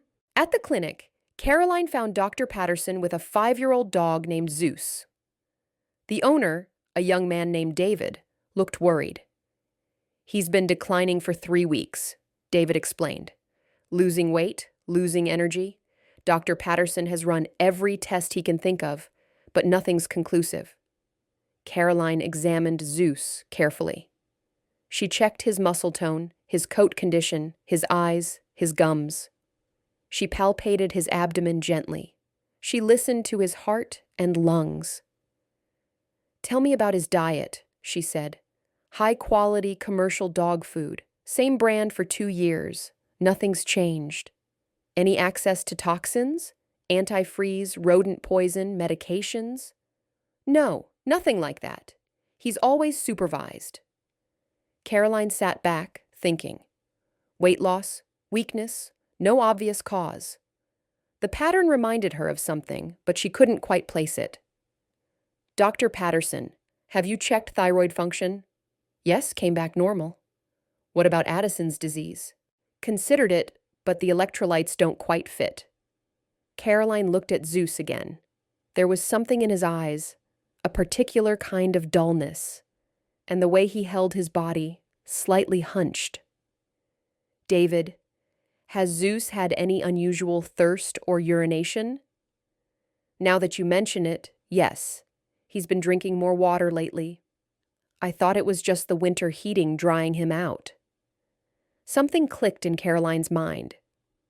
"Dr. Patterson, could we run a protein electrophoresis?" Dr. Patterson raised his eyebrows. "You're thinking protein-losing enteropathy? Or possibly early kidney disease with concurrent intestinal inflammation. The combination of symptoms, weight loss, weakness, increased thirst, could indicate loss of protein through either the gut or kidneys, or both." They ran the additional tests. 2 days later, the results confirmed Caroline's suspicion. Zeus had a rare combination of inflammatory bowel disease and early-stage kidney dysfunction, causing him to lose protein faster than he could replace it. "I wouldn't have caught this," Dr. Patterson admitted. "It's too subtle, too unusual. But with the right treatment protocol, Zeus should make a full recovery." David hugged Caroline. Thank you so much." After David and Zeus left, Dr. Patterson looked at Caroline seriously. "That was diagnostic work at the highest level. This is what you were meant to do." Caroline felt a warm glow of satisfaction, followed immediately by a spike of anxiety. What if I'd been wrong? What if I'd missed something? But you didn't. And even if you had been wrong, we would have continued investigating until we found the right answer. That's how medicine works, Caroline. It's not about being infallible. It's about being thorough, thoughtful, and willing to keep looking until you solve the puzzle. Over the following weeks, Caroline found herself spending more time at Dr. Patterson's clinic. She was still officially just consulting, but she was also teaching. Dr. Patterson had two young associate veterinarians, and Caroline worked with them on complex cases, explaining her diagnostic reasoning, demonstrating examination techniques. One afternoon, one of the young vets, Dr. Alicia Chen, approached Caroline hesitantly. "Dr. Walsh, can I ask you something personal?" "Of course. I heard you left veterinary medicine for a long time because of a difficult case. How did you come back from that? How did you learn to trust yourself again?" Caroline thought carefully about how to answer. "I'm not sure I've fully learned that yet," she admitted. "Every time I examine an animal, part of me is still afraid of missing something. But I've realized that fear is actually useful. It keeps me careful, thorough. It makes me double-check my assumptions." "But how do you not let it paralyze you?" "By remembering that the animals need me to be functional, not perfect. Hiding my expertise because I'm afraid of making mistakes doesn't serve anyone. And by reminding myself that I'm human. Mistakes happen. What matters is learning from them and doing better next time." Dr. Chen nodded slowly. "Thank you. That helps." In February, Caroline received a letter from the American Association of Zoo Veterinarians. They were holding their annual conference in St. Louis that spring and wanted to invite her to present on the Riverbend contamination case. This work represents important collaboration between veterinary medicine and environmental science, the invitation read. "Your unique perspective would be valuable to our members." Caroline stared at the letter for a long time. St. Louis was only a few hours away. The conference would be full of exotic animal veterinarians, her former colleagues, her old world. Part of her wanted to go, to reconnect with that community. Another part of her wanted to decline, to stay safely in Riverbend where expectations were manageable. She called Marcus for advice. "Go," he said immediately. "Caroline, these are your people, and they need to hear what you've learned, not just about contamination, but about the value of observational skills and cross-disciplinary thinking. What if people judge me for leaving the field? Some might, but most will be glad to see you engaged again. And even if there is judgment, so what? You've spent 15 years judging yourself more harshly than anyone else ever could. Maybe it's time to stop caring so much about other people's opinions." Caroline agreed to present at the conference. As spring approached, Riverbend prepared for the major phase of environmental remediation. The town square would be a construction site for months, with careful excavation and removal of contaminated soil. It would be disruptive, noisy, and inconvenient, but necessary. Caroline worked closely with Dr. Reeves and her team to coordinate the work, ensuring minimal impact on the community. She also continued her consulting work with Dr. Patterson and her duties as health and safety coordinator. She was busier than she'd been since her days at the Bronx Zoo. But it felt different. The work was varied, the stakes were important but not overwhelming, and she had a support system. She wasn't carrying everything alone anymore. One warm March evening, Caroline attended a community dinner at the church. These gatherings had become more frequent since the contamination crisis, as the town had grown closer through shared challenge. As Caroline helped serve dessert, she overheard two teenagers talking. "That's Dr. Walsh," one said. "She used to work at the Bronx Zoo with tigers and elephants and everything." "Why'd she end up here?" the other asked. "I heard she made some mistake and quit, but then she saved our whole town from poison water." "That's pretty cool, like a superhero origin story." Caroline smiled to herself. A superhero origin story. She'd never thought of it that way. But maybe that's what redemption looked like. Not erasing your mistakes, but finding a way to transform them into something meaningful. Tom and Linda sat with Caroline as the evening wound down. You seem happier, Linda observed. More yourself. I think I am myself now, Caroline said. For a long time, I was trying to be less than I was, hiding what I could do. It turns out that's exhausting. Being authentic, even when it's scary, is actually easier. Any regrets about leaving New York? Tom asked. Caroline thought about it. No, I needed to leave. I needed time to heal, to rebuild. Riverbend gave me that, but I don't need to hide anymore. I can be who I am and still have the quiet life I came here for. They're not mutually exclusive. The American Association of Zoo Veterinarians conference was held in early April at a large hotel in St. Louis. Caroline drove up the day before her presentation, her stomach churning with nerves. The hotel lobby was filled with veterinarians she recognized from conferences past, from the literature, from her years in the field. Some were old colleagues. Others she knew by reputation. She felt simultaneously at home and out of place. Caroline, is it really you? She turned to find Dr. James Chen, who'd worked with her in San Diego years ago. He embraced her warmly. I heard you were presenting tomorrow. I'm so glad you're back. I'm not sure I'm back, Caroline said. I'm just visiting. Well, visit us more often. The field has missed you. Over the conference's first day, Caroline attended several presentations. She was struck by how much had changed in 15 years.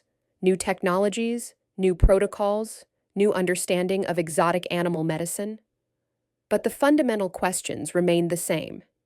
How do we provide the best care for animals who can't tell us what's wrong?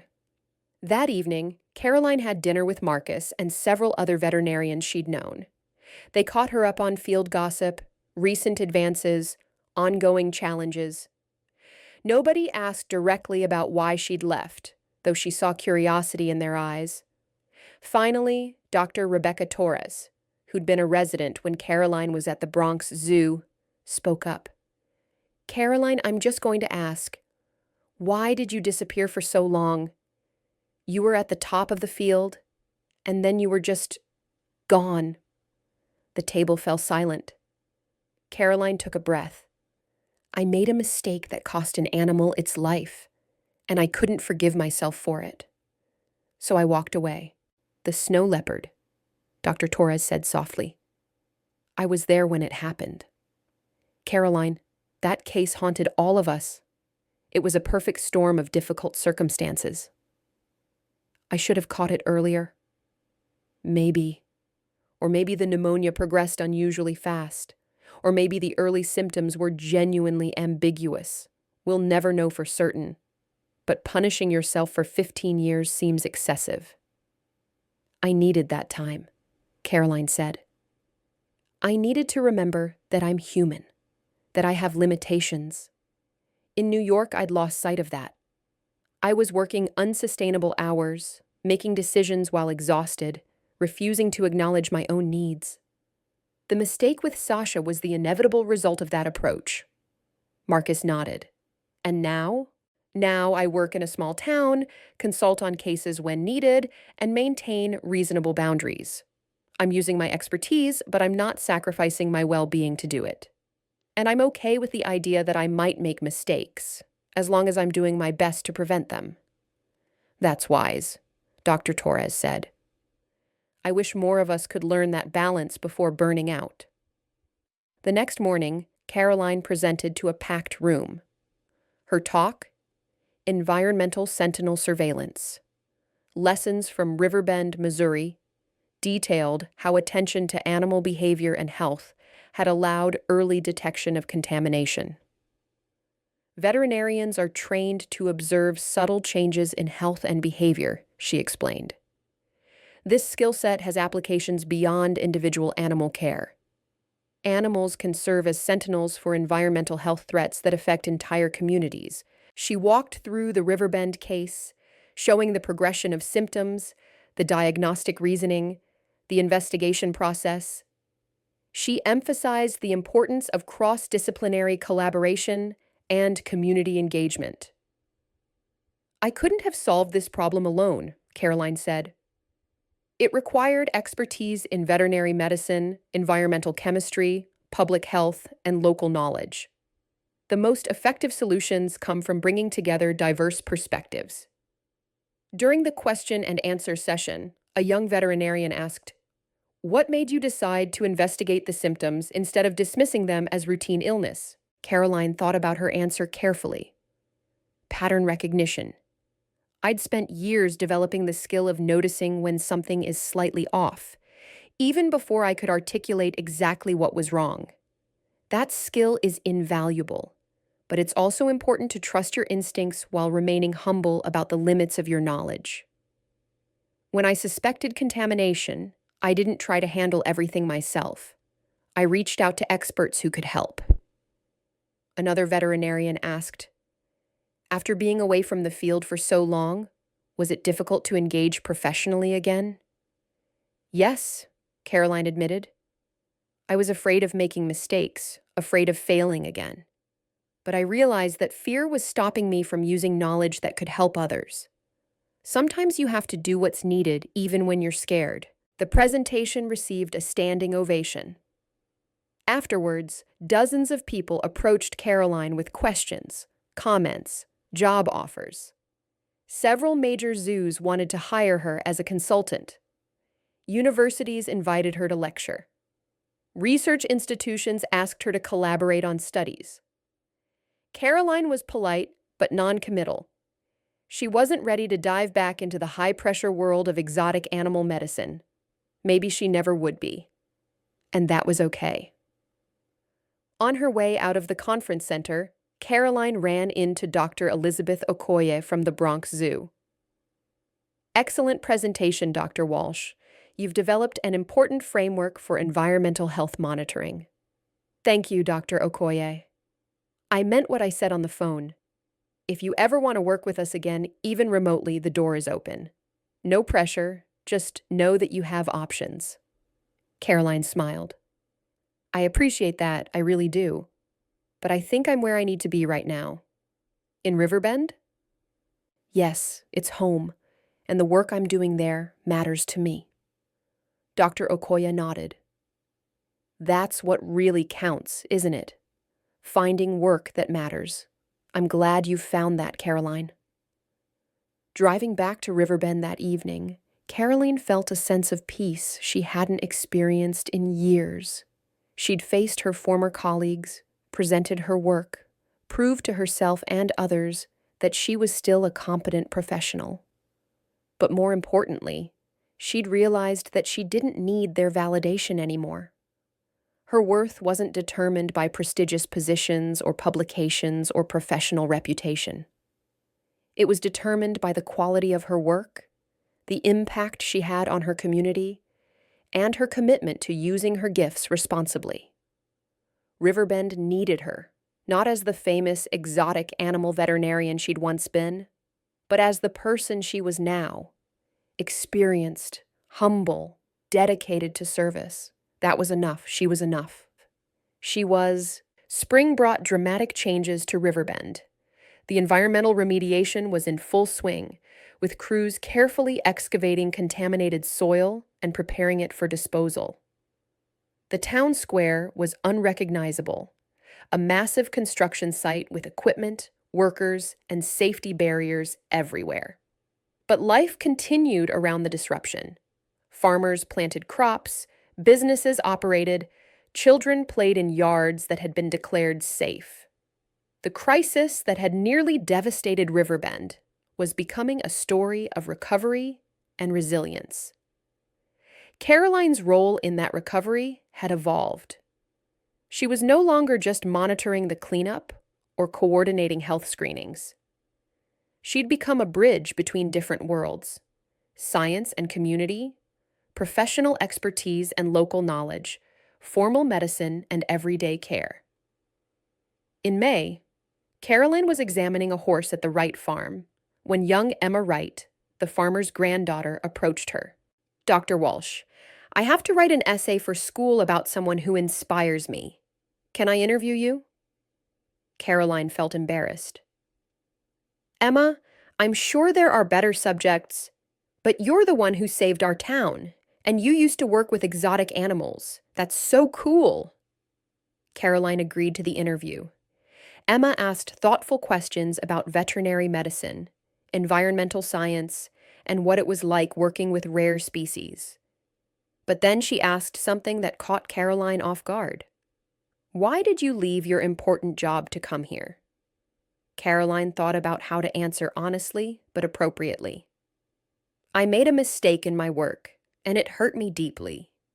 I needed time away to heal and to figure out who I wanted to be. Riverbend gave me that time. But you're still a veterinarian. You still help animals and people. Yes, but differently. I work on my own terms now, at a pace that's sustainable. And I've learned that important work doesn't have to happen in famous places. It can happen right here, in small towns like Riverbend. Emma nodded seriously. My teacher says everyone makes mistakes. What matters is what you do next. Your teacher is very wise. Later that month, Dr. Patterson approached Caroline with a proposal. My associate, Dr. Rodriguez, is moving to Colorado. That leaves me short-staffed. Caroline, I'd like to offer you a permanent position. Part-time, flexible hours, working on cases that interest you. No pressure, no expectation of full-time commitment. Just be part of the practice officially. Caroline felt the familiar flutter of anxiety. A permanent position meant real commitment, professional responsibility, the possibility of serious mistakes. But it also meant acknowledging the truth. She was already practicing veterinary medicine. She'd been doing it for months, unofficially. Making it official would just mean being honest about reality. Can I work 30 hours a week maximum? I want to keep my role as town health and safety coordinator. Absolutely. You set your schedule. I'm just grateful to have your expertise available. Then yes, I accept. That evening, Caroline called Marcus to tell him the news. I'm proud of you, he said. You've come so far. I'm still scared sometimes. What if I make another serious mistake? You probably will make mistakes. Small ones, at least. We all do. But you'll handle them appropriately, learn from them, and continue doing good work. That's all anyone can ask. After hanging up, Caroline sat on her porch watching the sun set over Riverbend. She thought about her journey, from the heights of professional success in New York, through the devastating loss of Sasha, into 15 years of self-imposed exile, and finally back to using her gifts in a small Missouri town. It hadn't been the path she'd planned, but maybe it was the path she'd needed. In June, the town held a celebration to mark the halfway point of environmental remediation. The worst of the contamination had been removed. Water quality was improving. Health monitoring showed no new cases of illness and improvement in people who'd been affected. Mayor Dalton gave a speech thanking everyone who'd contributed to the recovery effort. When he mentioned Caroline, the crowd erupted in applause. Dr. Walsh not only identified the contamination, the mayor said, but she's been instrumental in our recovery. She's shown us that expertise combined with humility and dedication to community can accomplish remarkable things. Caroline stood to acknowledge the applause, feeling both proud and uncomfortable with the attention. She noticed Tom and Linda cheering loudly. Margaret from the library had tears in her eyes. Even some of the people who'd been skeptical of her at first were applauding warmly. This was her community now, fully and completely. Not a hiding place, but a home. That evening, as the celebration wound down, Sarah from the bakery approached Caroline. I have something for you. She handed Caroline a small box. Inside was a beautiful pendant, a silver circle with an engraved image of a snow leopard. I asked the jeweler to make it special, Sarah explained. The snow leopard represents your past. But it's part of a circle, see? Because our lives aren't straight lines. They circle back, bring us home to ourselves. Caroline felt tears threatening. Sarah, this is beautiful. Thank you. You helped save our town, Caroline. But more than that, you showed us that it's okay to have complicated pasts. We all have things we're ashamed of, things we regret. Watching you work through that has helped a lot of us. That night, Caroline put on the pendant and looked at herself in the mirror. For the first time in 15 years, she could look at an image of a snow leopard without being overwhelmed by guilt. She felt sadness still. She always would. But alongside the sadness was acceptance. She had failed Sasha. That was true. But that failure didn't define her entire career or cancel out all the animals she'd helped. It was part of her story, not the whole story. As summer progressed, Caroline's life settled into a satisfying rhythm. 3 days a week, she worked at Dr. Patterson's clinic, handling everything from routine health checks to complex diagnostic cases. 2 days a week, she fulfilled her duties as town health and safety coordinator. Weekends were for herself, reading, gardening, spending time with friends, working at Henderson Farm when she wanted to, rather than because she had to. The balance felt sustainable in a way her New York life never had. She was using her expertise fully, but not burning herself out. She was challenged intellectually, but not overwhelmed. She was making a difference, but maintaining boundaries. In July, Caroline received an email from Jessica Torres, the veterinary student she'd met the previous fall. Dr. Walsh, I wanted to share that my thesis on environmental health monitoring won the Dean's Award. Your work in Riverbend was the central case study. I've been accepted into a PhD program to continue this research.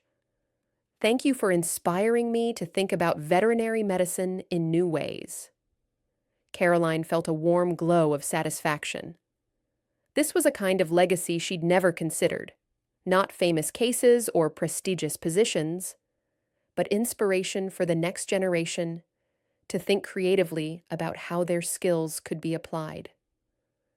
A few weeks later, Dr. Patterson asked Caroline to supervise a new veterinary resident he was hosting from the University of Missouri. You're the best teacher I know, Dr. Patterson said. You explain your reasoning clearly, you're patient with questions, and you model good professional behavior. The resident would be lucky to learn from you. Caroline agreed and spent the next month mentoring Dr. Kyle Morrison, an enthusiastic recent graduate who reminded her of herself 30 years earlier. Why did you choose rural mixed animal practice? Caroline asked him one day as they drove between farm calls. I wanted to make a real difference in communities that need it, Kyle said. Big cities have lots of resources. Small towns like Riverbend need dedicated veterinarians. That's a good reason. Just remember to take care of yourself too. Don't sacrifice your health trying to help others. Like you did? Kyle asked, then immediately looked embarrassed. Sorry. I know you left the field for a while. It's okay. Yes, like I did. I worked myself to exhaustion, and when I finally made a mistake, I couldn't forgive myself. I'm telling you this so you can learn from my experience rather than repeating it. How do you balance it now? I set limits. I don't work more than 30 hours a week in clinical practice. I take weekends off. I say no to opportunities that would overextend me. And I've accepted that I can't save every animal. I can only do my best. Kyle nodded thoughtfully. That's harder than it sounds. It is, but it's necessary for a sustainable career. In August, the environmental remediation reached a major milestone. All contaminated soil had been excavated and removed. The groundwater treatment system was operational. The town square was being reconstructed with new landscaping and careful monitoring systems. Mayor Dalton announced that the commemorative statue project would finally move forward with an addition, a plaque recognizing the contamination crisis and recovery. "We won't hide what happened here," the mayor said at a town meeting. "We'll remember it as a lesson learned and a community's triumph over adversity." The plaque would mention Caroline's role in identifying the contamination, though she'd insisted her name not be prominently featured. This was a community effort, she'd argued. Everyone contributed to the recovery. As fall approached, Caroline found herself reflecting on the changes in her life over the past 18 months. She'd gone from a farm worker trying to hide from her past to a practicing veterinarian and community health coordinator. She'd faced her fears, acknowledged her mistakes, and found a way to use her gifts while maintaining her well-being. But more than that, she'd learned to forgive herself. Not completely. There would always be a part of her that mourned Sasha, but enough to move forward, enough to be useful, enough to be whole. One September afternoon, Caroline received an unexpected package. Inside was a book, Contemporary Cases in Zoo Veterinary Medicine, Volume 12. A note was attached from Dr. Okoye at the Bronx Zoo. "Dr. Walsh, I thought you'd want to see this. Chapter 7 is a retrospective analysis of unusual pneumonia cases in snow leopards, including Sasha's case. The authors concluded that her type of infection is notoriously difficult to diagnose early and has a poor prognosis even with immediate treatment. I hope this brings you some peace." Caroline read Chapter 7 with trembling hands. The authors, respected veterinarians from 3 major zoos, had reviewed 20 years of snow leopard pneumonia cases. They'd found that the specific bacterial strain Sasha had contracted was particularly aggressive and often fatal, even when caught early. The Walsh case from 2009, the chapter noted, illustrates the diagnostic challenges of this condition. Initial presentation mimicked transport stress, a reasonable differential diagnosis. By the time the true nature of the infection became apparent, the disease had progressed beyond effective treatment. This case highlights the need for aggressive early intervention in any snow leopard showing respiratory signs, regardless of apparent cause. The authors weren't criticizing Caroline's decision. They were using Sasha's case to educate others about the difficulty of these infections. Caroline closed the book and sat for a long time. She'd spent 15 years believing she'd committed an unforgivable error. But the experts reviewing the case with the benefit of hindsight and additional research had concluded it was simply a very difficult situation with a tragic outcome. That didn't mean she was blameless.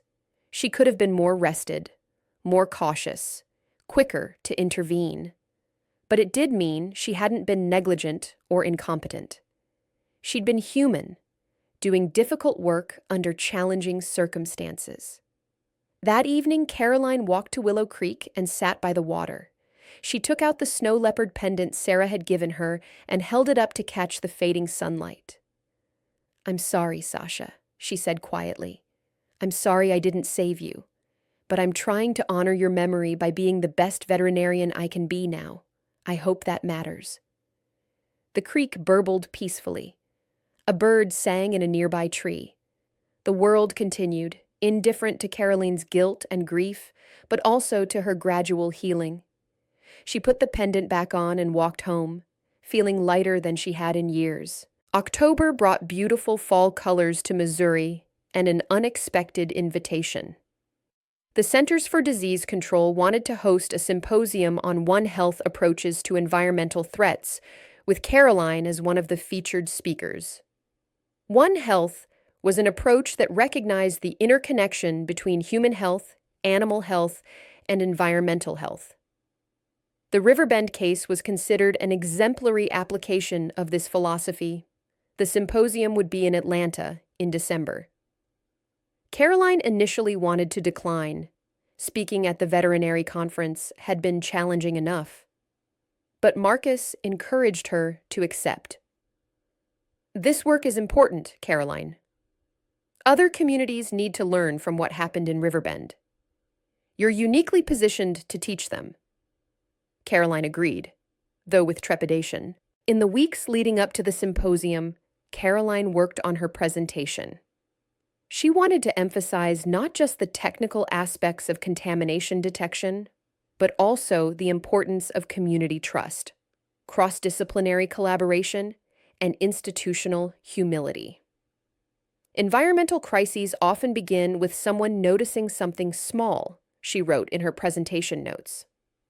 A change in animal behavior, a pattern of minor illnesses, a subtle shift in water quality. These observations are easy to dismiss. The challenge is creating systems where these early warnings are taken seriously.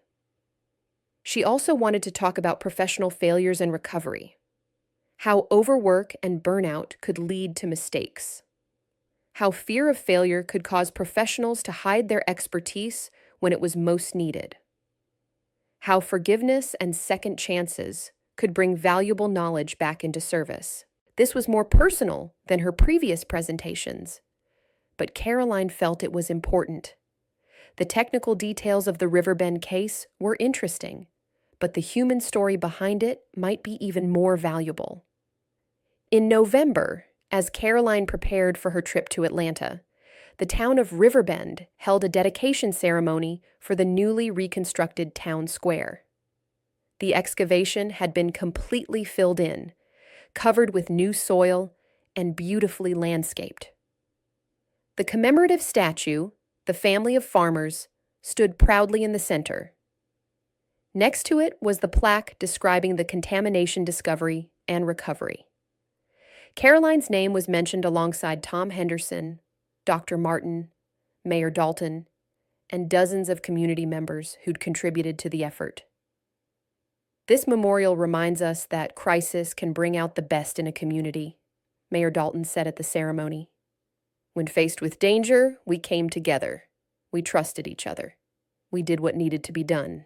After the ceremony, many people approached Caroline to thank her again. But one conversation stood out. An elderly man named Robert Hayes pulled Caroline aside. "I need to tell you something," he said. "I was one of the people who was most skeptical of you when this all started. A farm worker claiming to know about environmental contamination?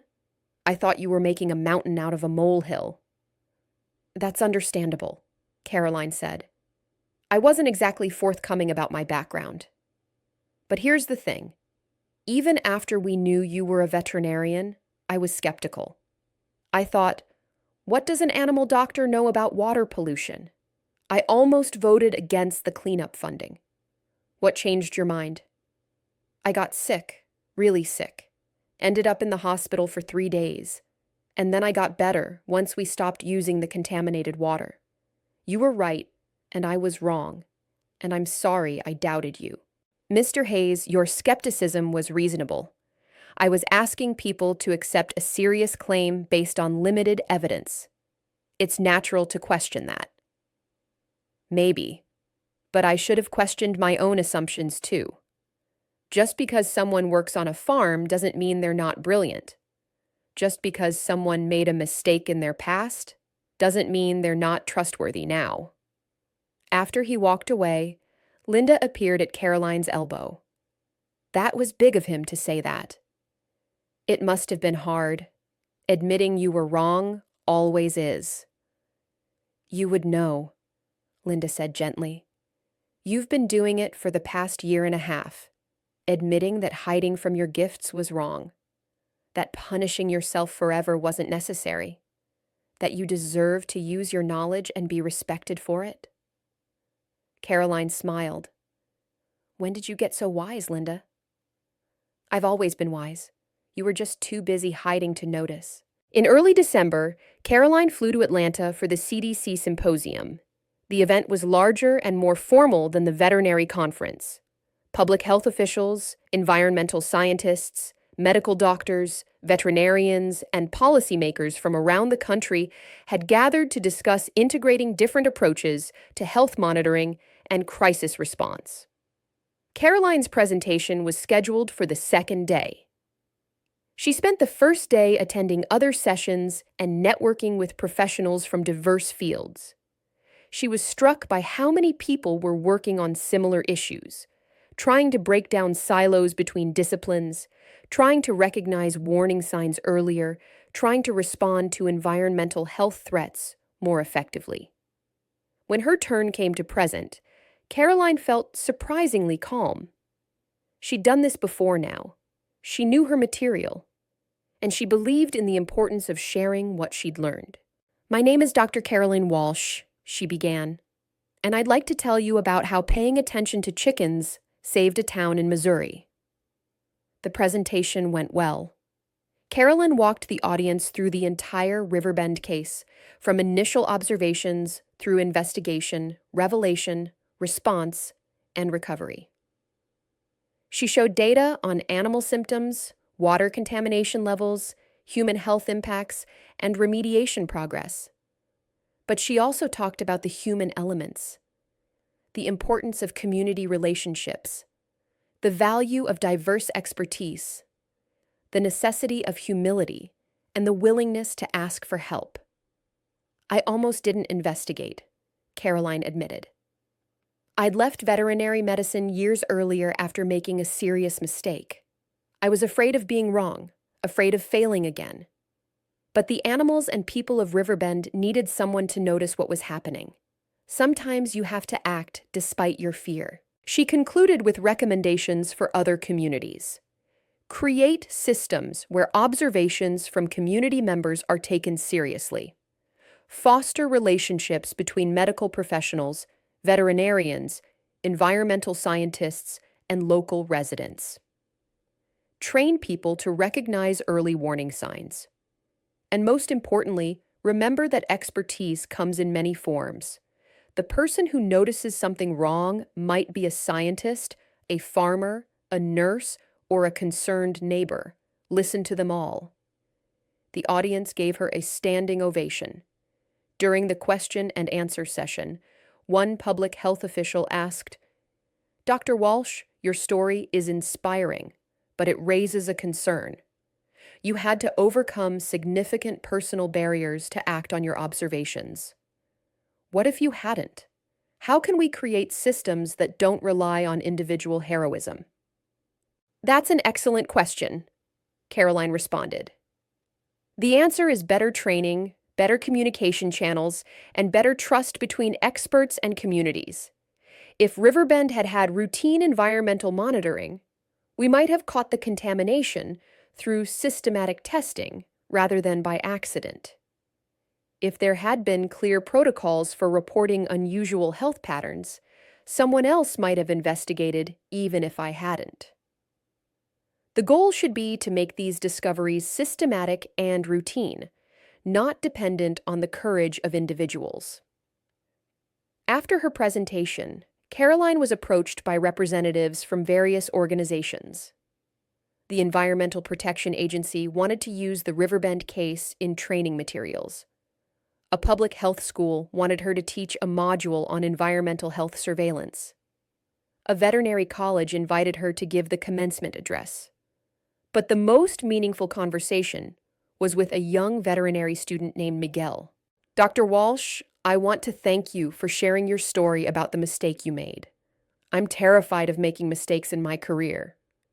Hearing that someone as accomplished as you dealt with that fear and found a way through it, that helps." "You will make mistakes," Caroline told him gently. "We all do. The key is to learn from them, make amends where possible, and not let them prevent you from doing good work. Your mistakes don't define you. How you respond to them does." Caroline returned to Riverbend just before Christmas. The town was decorated with lights and wreaths, preparing for the holiday season. As she drove down Main Street toward her cottage, she felt a profound sense of coming home. Not just to a place, but to herself. The past 18 months had been transformative. She'd gone from hiding her identity to embracing it, from fearing her past to integrating it, from believing she was defined by her mistakes to understanding she was so much more. The next morning, Caroline went to Henderson Farm. Tom and Linda were in the barn, preparing for the day's work. "Welcome back," Linda called. "How was Atlanta?" "Good. Interesting, but I'm glad to be home." "Home?" Tom repeated with a smile. "I remember when you first arrived in Riverbend. You looked like you were hiding from something. Now you look like you found something." "Maybe both are true," Caroline said. She spent the morning doing the farm chores she'd done for 15 years, feeding chickens, checking water systems, grooming horses. The work was simple and satisfying, grounding her after the intensity of the symposium. At lunch, Tom asked about her plans for the future. "Are you going to stay in Riverbend? Or is some fancy university or zoo going to steal you away?" Caroline had thought about this question a lot. She'd received multiple job offers over the past year, positions that would pay more, that would be more prestigious, that would put her back at the top of her field. But she'd turned them all down. "I'm staying," she said firmly. "Riverbend is where I belong. This is where I can do work that matters, in a way that's sustainable for me. Why would I leave?" "That makes me very happy to hear," Linda said. "This town needs you, and I think you need us too." That afternoon, Caroline went to Dr. Patterson's clinic. She had several appointments scheduled. A horse with colic symptoms, a cat with a chronic ear infection, a dog that needed hip dysplasia assessment. Between appointments, Dr. Patterson mentioned that he was thinking of officially changing the practice name to Patterson and Walsh Veterinary Services. "I'm getting older," he said. "In a few years, I'll want to retire. It would give me peace of mind to know the practice will continue with someone I trust completely." Caroline felt emotion well up. "Michael, I don't know what to say." "Say you'll think about it. No rush. But I want you to know you have a future here if you want it." As Caroline drove home that evening, she reflected on how far she'd come. 2 years ago, she'd been a farm worker, trying to hide from her past. Now she was a veterinarian again, a community health coordinator, a respected voice in environmental health monitoring, and someone who might take over an entire veterinary practice. The transformation had been terrifying and painful and necessary. But she'd emerged on the other side as someone more whole, more authentic, more at peace with herself. That night, Caroline wrote in her journal, a practice she'd started during her recovery process. "Today, I realized something important. For 15 years, I thought I was running from my past, from my mistake with Sasha, from my failure. But really, I was running from my fear of being human. I wanted to be perfect, infallible, beyond reproach. And when I proved to be none of those things, I punished myself by trying to become invisible. But humans aren't meant to be invisible. We're meant to use our gifts, even when we're scared. We're meant to make mistakes, learn from them, and try again. We're meant to be part of communities, to contribute what we can, to accept help when we need it. Riverbend taught me that. This small town, these ordinary people, showed me that being imperfect and useful is better than being perfect and useless. They gave me back myself. I will always regret what happened to Sasha. But I can't change the past. I can only shape the future. And I choose to shape it by being the best veterinarian, the best community member, the best version of myself that I can be. Not perfect, not fearless, just present, engaged, and trying my best. That's all any of us can do, and maybe that's enough." 2 years later, Caroline stood in the town square on a brilliant October morning, watching the dedication ceremony for the new Community Environmental Health Center. The building, funded by state and federal grants catalyzed by the Riverbend contamination case, would serve as a regional hub for environmental monitoring, public health education, and emergency response coordination. She'd been asked to serve as the center's medical director, but she'd declined. Instead, she'd helped recruit Dr. Sarah Chen, the environmental toxicologist who'd analyzed her original water samples, to take the position. Sarah and her family had moved to Riverbend 6 months ago. "You could have had this job," Sarah said as they watched the ribbon-cutting ceremony. "I have the job I want," Caroline replied. "Splitting my time between the veterinary clinic and health coordination is perfect for me. You're the right person to build this center into something significant. I couldn't have done this without your groundwork. You showed that this kind of integrated environmental health approach works." Mayor Dalton was giving a speech about the center's importance. Tom and Linda Henderson stood in the front row. Margaret from the library was taking photos for the historical archive. Dr. Patterson was there with his staff. Half the town had turned out for the dedication. "Dr. Walsh couldn't be here today," the mayor was saying, and Caroline realized with surprise that he was talking about her. "She's working at the veterinary clinic because that's what Tuesday means for her. But I want to acknowledge that none of this would exist without her observation, investigation, and courage. She saw what others missed, acted when she could have stayed silent, and helped our community not just survive a crisis, but learn from it." The crowd applauded, and Caroline felt her cheeks warm. She still wasn't comfortable with public recognition, but she'd learned to accept it gracefully. After the ceremony, Caroline returned to the clinic. She had a full afternoon scheduled: 3 farm calls, 2 surgical procedures, and a consultation on a complex case of metabolic disease in a dairy herd. As she worked, she felt the deep satisfaction of doing what she was meant to do. The fear was still there sometimes. Every diagnostic challenge brought a moment of anxiety about being wrong, but she'd learned to work with the fear rather than letting it paralyze her. That evening, Caroline received a video call from Jessica Torres, the former veterinary student. Jessica was now Dr. Torres, teaching at a veterinary school and running a research program on environmental health surveillance. "Dr. Walsh, I wanted to show you something." Jessica held up a journal. "My latest paper just got accepted. It's about the Riverbend model and how it's been adapted by 17 other communities. Your work has created a movement." Caroline smiled.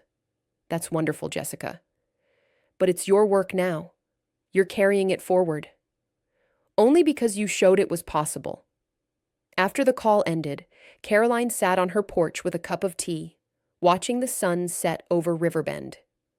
She thought about the long journey from New York to here, from hiding to emergence, from despair to hope. She'd never be the person she was before Sasha died. That Caroline, confident to the point of arrogance, driven to the point of self-destruction, brilliant but unsustainable, was gone forever. But maybe that was okay. Maybe the person she'd become was better, more humble, more wise, more aware of her limitations, and more accepting of her humanity. Her phone buzzed with a text from Marcus. "Saw the news about the new center. Proud of you." Caroline typed back. "Proud of myself too. Thank you for everything." She sat for a while longer, feeling the peace of a life that finally fit. She was 67 years old. She'd made terrible mistakes and achieved remarkable successes.